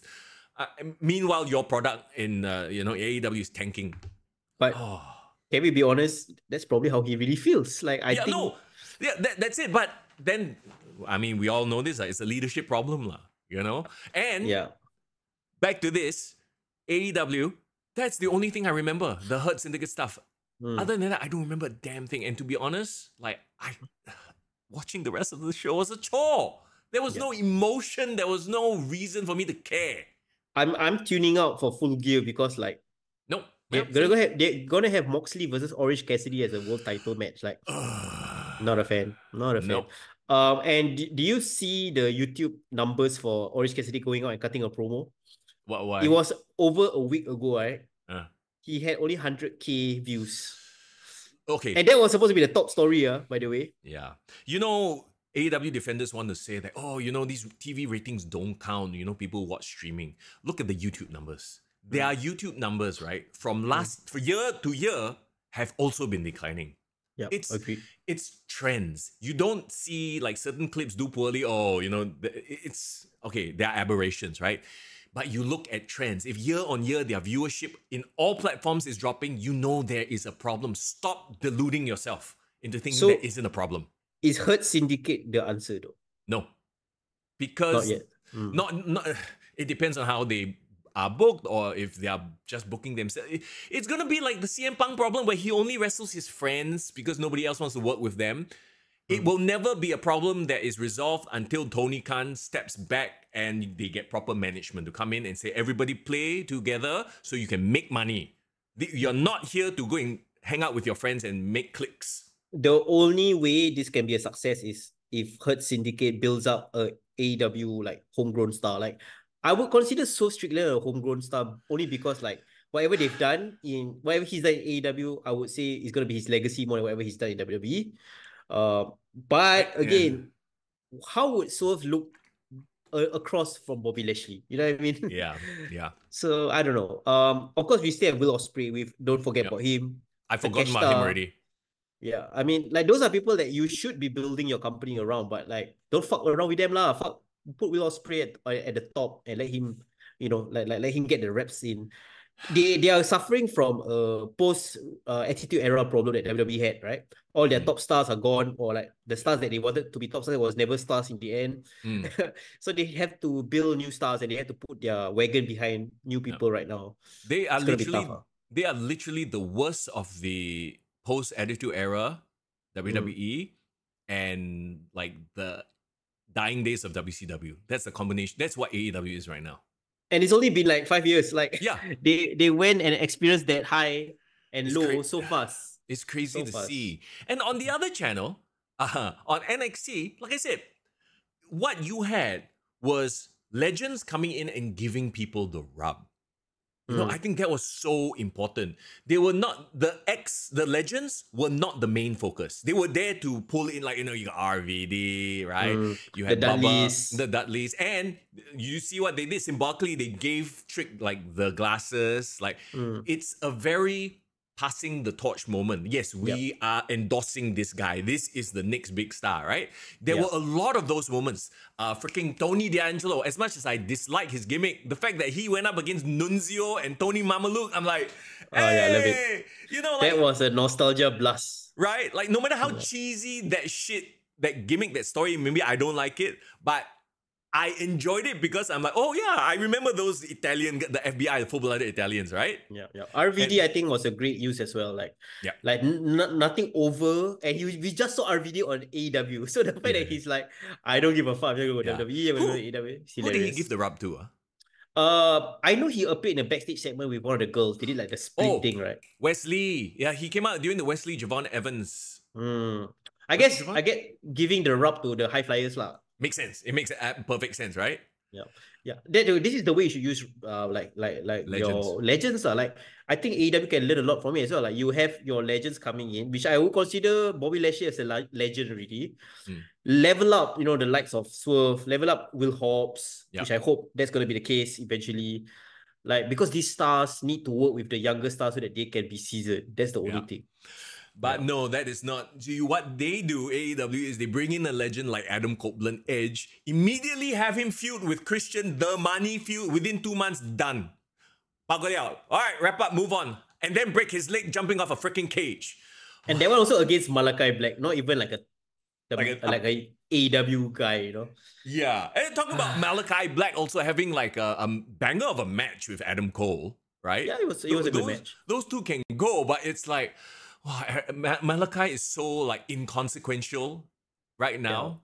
It doesn't mean as much as 2019 when they were fighting for the title. No, it means so little. Yeah. Do you remember, was it Adam Cole versus Malachi Black? Which is the one where Adam Cole gave the super kick. Oh, that was against Ricochet, right? Ricochet, yeah. Yeah, but he was doing like a flipping lion sword and kind of stuck in the head. Like, but the point is like that black and gold matches that he had, whether it's Aleister Black, Adam Cole, Ricochet, like they just were highlighted so much better in black and gold. Speaking of Ricochet, so it's very clear, right?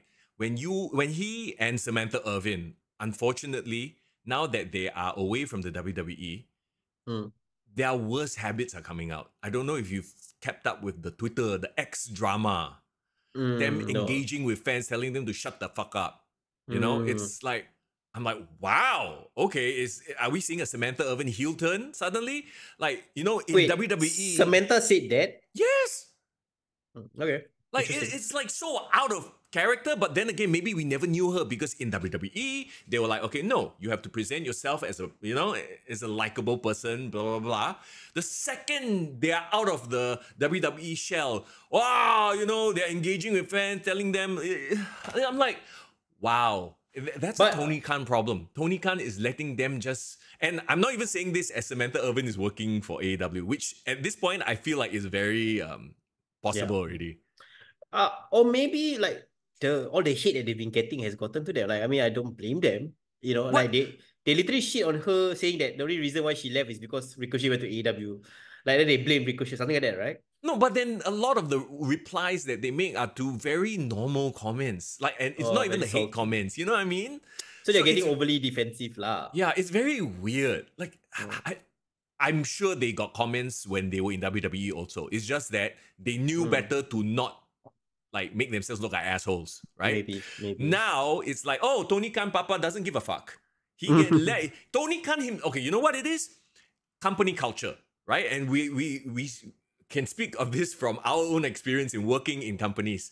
If the top person is allowing him, Tony himself is on Twitter fighting trolls all day long, right? Ayo, waste time. So if my boss is like doing this shit, then okay lah, I can go on. I also can. What the boss is doing it? What? It's this like negative culture that's coming down, that's dripping down.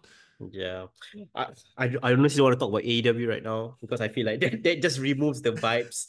Okay, fine. Can we talk about? I think even NXT, like, there's really not much to say because those were great things, but honestly, it's not that it wasn't memorable, but it's like it's a great vibe, but it's also very digestible, and then you kind of forget it.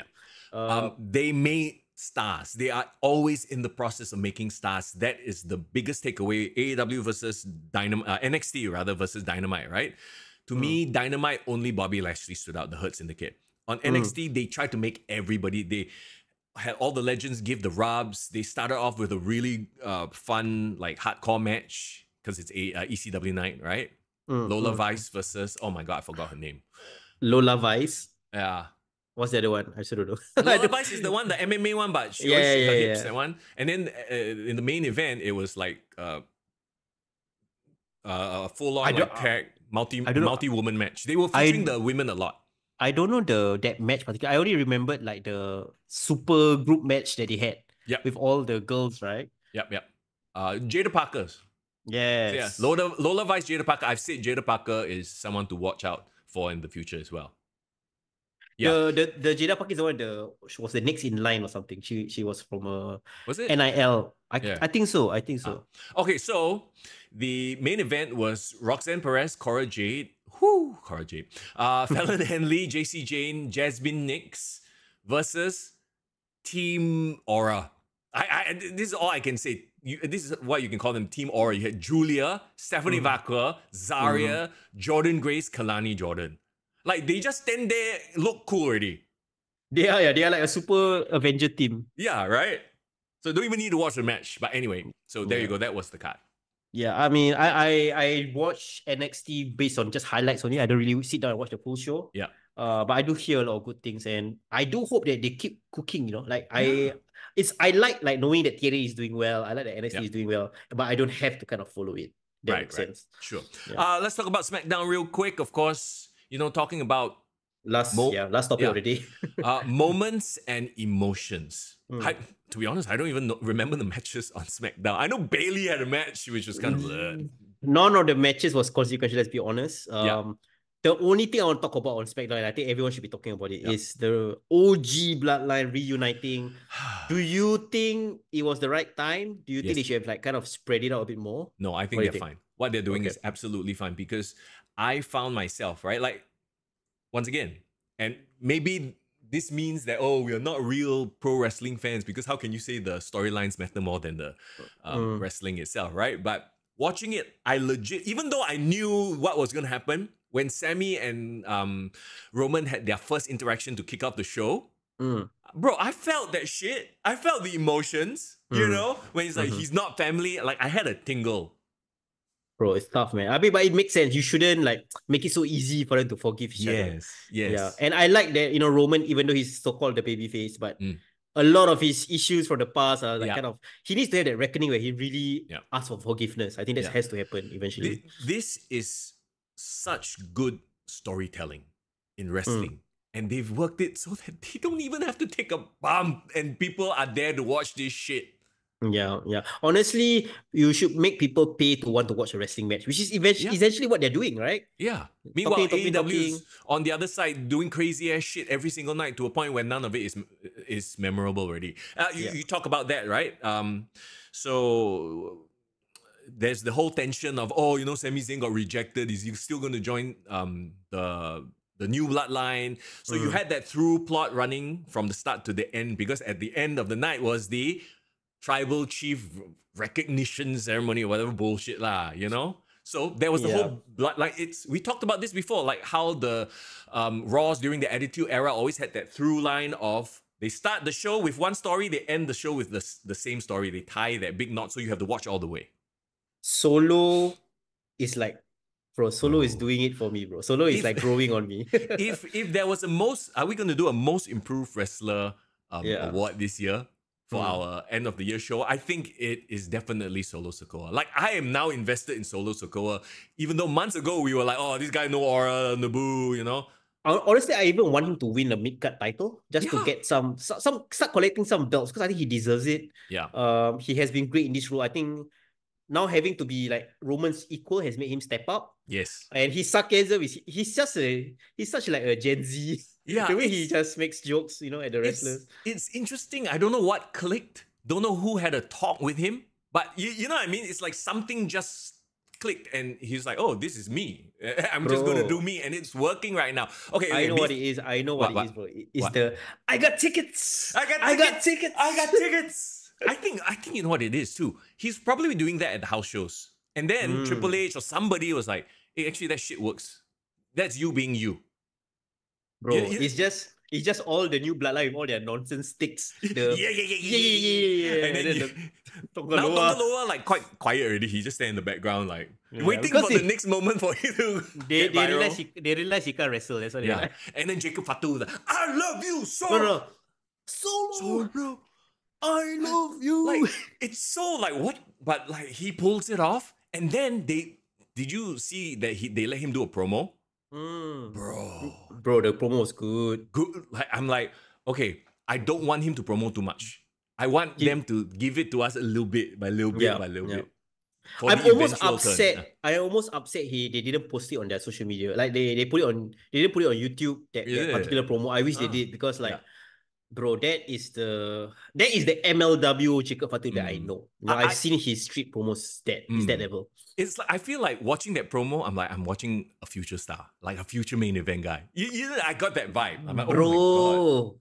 Jacob Fatu and Braun Breaker. Remember that head-to-head that they had? Yeah.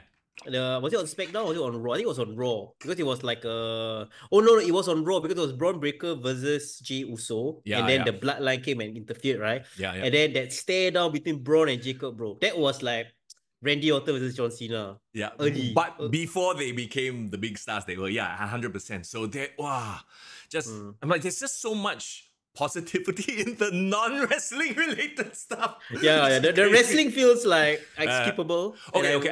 I will say this about SmackDown, right? This Nia Jax, Tiffany Stratton, Bayley, that whole, I don't know where they're going with that. Then there's also Nick Aldis doing an incredible job as a GM, by the way. He brings such gravitas, announcing the new women's US title, which I'm like, oh, doesn't that title have Chelsea Green written all over it? Yeah, I saw a couple of like women putting their shot out, like Mia Yim, Chelsea Green, like all these girls, like, you know, I would say like the mid-card ones, I think they deserve it for sure. I think it's great that the women are being highlighted that way. I wanted to say one last thing about the Bloodline as well. They hinted that it was going to be a 5-on-5 or what? Yes. Okay, wait. Before we get to that, because that is the main event, we haven't gotten to the main event yet. There's still a few more things that I want to touch on before we get there. First of all, does this US women's title mean that there's going to be an intercontinental US title? Intercontinental women's title? Because then now you have unbalanced championships, huh? I don't know.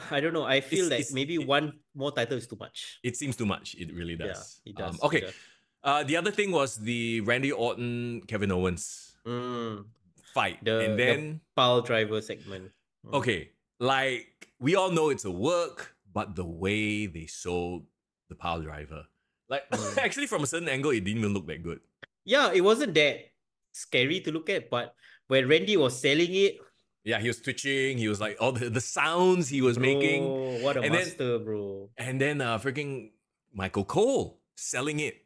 Like, you know, there's a reason why this move is banned. And then Corey Graves just like, and they laid out. This is really the commentary booth. What sets WWE apart from AEW?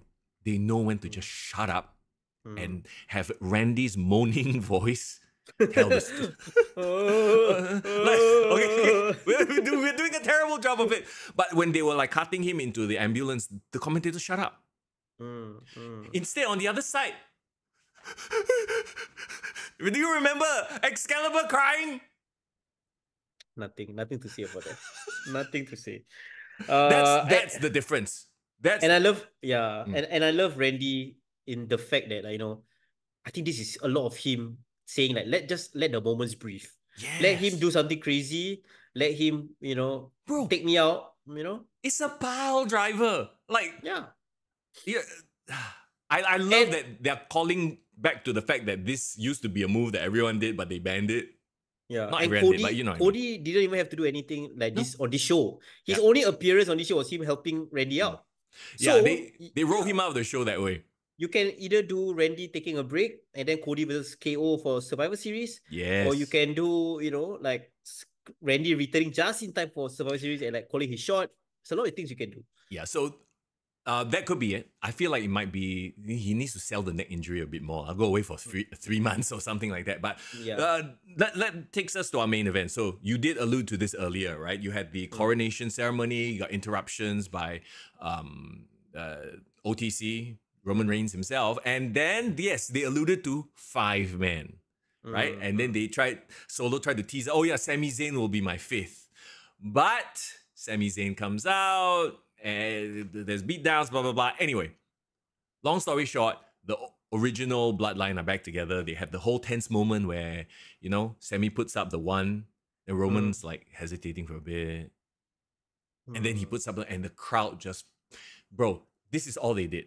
They didn't drop each other on their necks. They didn't do 500 flips. They just did this, and the crowd went banana. Bro, perfect. This is wrestling 101, bro. This is like the thing that Cornette talks about. Yeah. Territory wrestling. Like, it's as simple. Like, storytelling is so simple. It's hard to do, yes, but once you get it, bro, like, look at the crowd reactions, bro. I haven't heard crowd reactions like that in such a long time. Yeah. So, okay. Once again, alluding to the fact that there needs to be 5 members, but right now you have 4 on each side. Original Bloodline versus New Bloodline, there's only 4 on each side. What does that mean? You know what it is, right? Like, I feel like The Rock needs to explain himself for that random appearance on Bloodline, at Bad Blood. He like show up, raise eyebrow, leave. Yo, bro, that one needs some sort of payoff, and the only way that can be justified is if he were to be the 5th man for the New Bloodline. But the interesting thing is the OG Bloodline. Yeah. Like, I am very curious how they're going to play this out, because you heard some news that they have recruited some new Samoan wrestler. Yeah. Lance Anoa'i. Bro, and you throw one stone, you will hit the one Anoa'i. Apparently, that family tree is damn big. I don't hate that, but I also feel like that kind of entrance needs a bit more build. Yeah. We need to care about that guy. What okay, crazy idea. What if Kevin Owens and Randy resumes their nonsense, and then that frees up Cody Rhodes to be part of their Bloodline? So this is where I think we're on the same train of thought here, right? So yes, Randy and KO. Randy returns just in time against all doctor's orders to battle KO. So that will be like his neck will be the whole goddamn story, right? And then the whole match will be just Randy like groaning and moaning and nursing his neck and milking our emotions. So I think that's what's going to happen. You're right. Cody will be the 5th member of the OG Bloodline, and The Rock will be the 5th member of the New Bloodline, because Rock and Cody still have unfinished business. Bro, that is going to be the biggest Survivor Series main event in like years, bro. That's going to be amazing, bro. Can't wait. Can you imagine The Rock doing War Games at his age? Like, I know. Shit. I mean, they can see, because it's War Games, they can protect him like that. So he can just be like lepak in one corner. He will be the last person in, and most of the time he just lepak one corner. Bro, and The Rock has never been in a War Games before. Yeah. So there is a novelty there that, maybe The Rock himself would want to say, hey, I want to do one-time War Games with my Usos. Yeah, exactly, right? Yeah. Like, I feel like, is that giving away too much too soon? No, right? Because it's a multi-man match. Because you can do that, and then they can all shoot off in different directions going to WrestleMania. Yeah. So you got your Cody versus Rock, you got Roman versus Solo, I guess, or whatever permutations you can do. Yeah.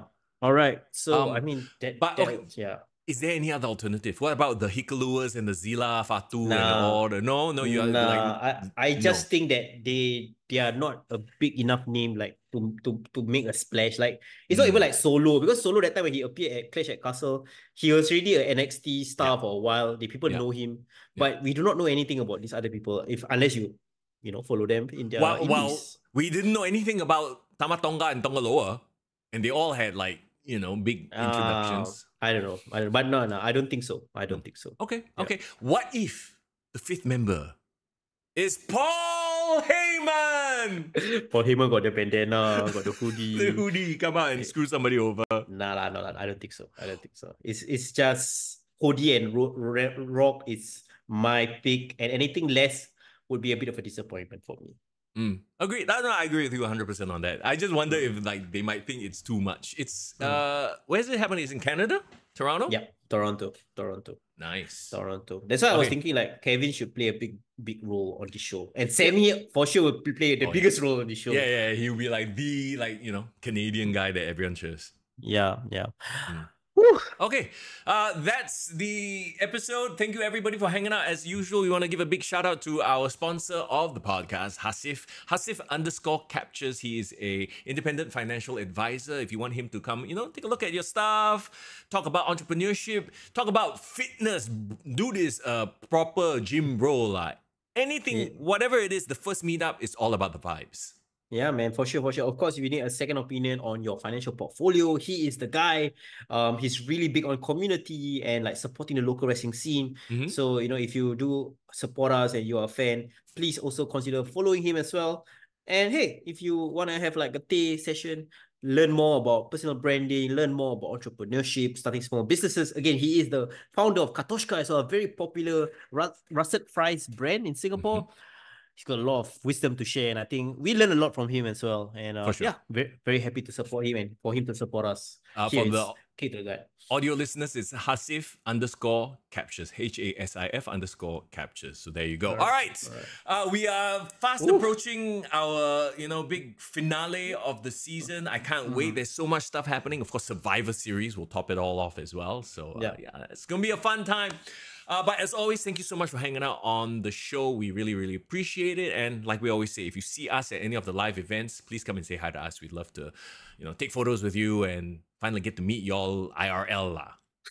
For sure. It's going to be a crazy month to end November, and Kick to the Gut Awards. It's incoming, Mr. Young. Oh yeah, stand by. In the meantime, it's Mr. Young.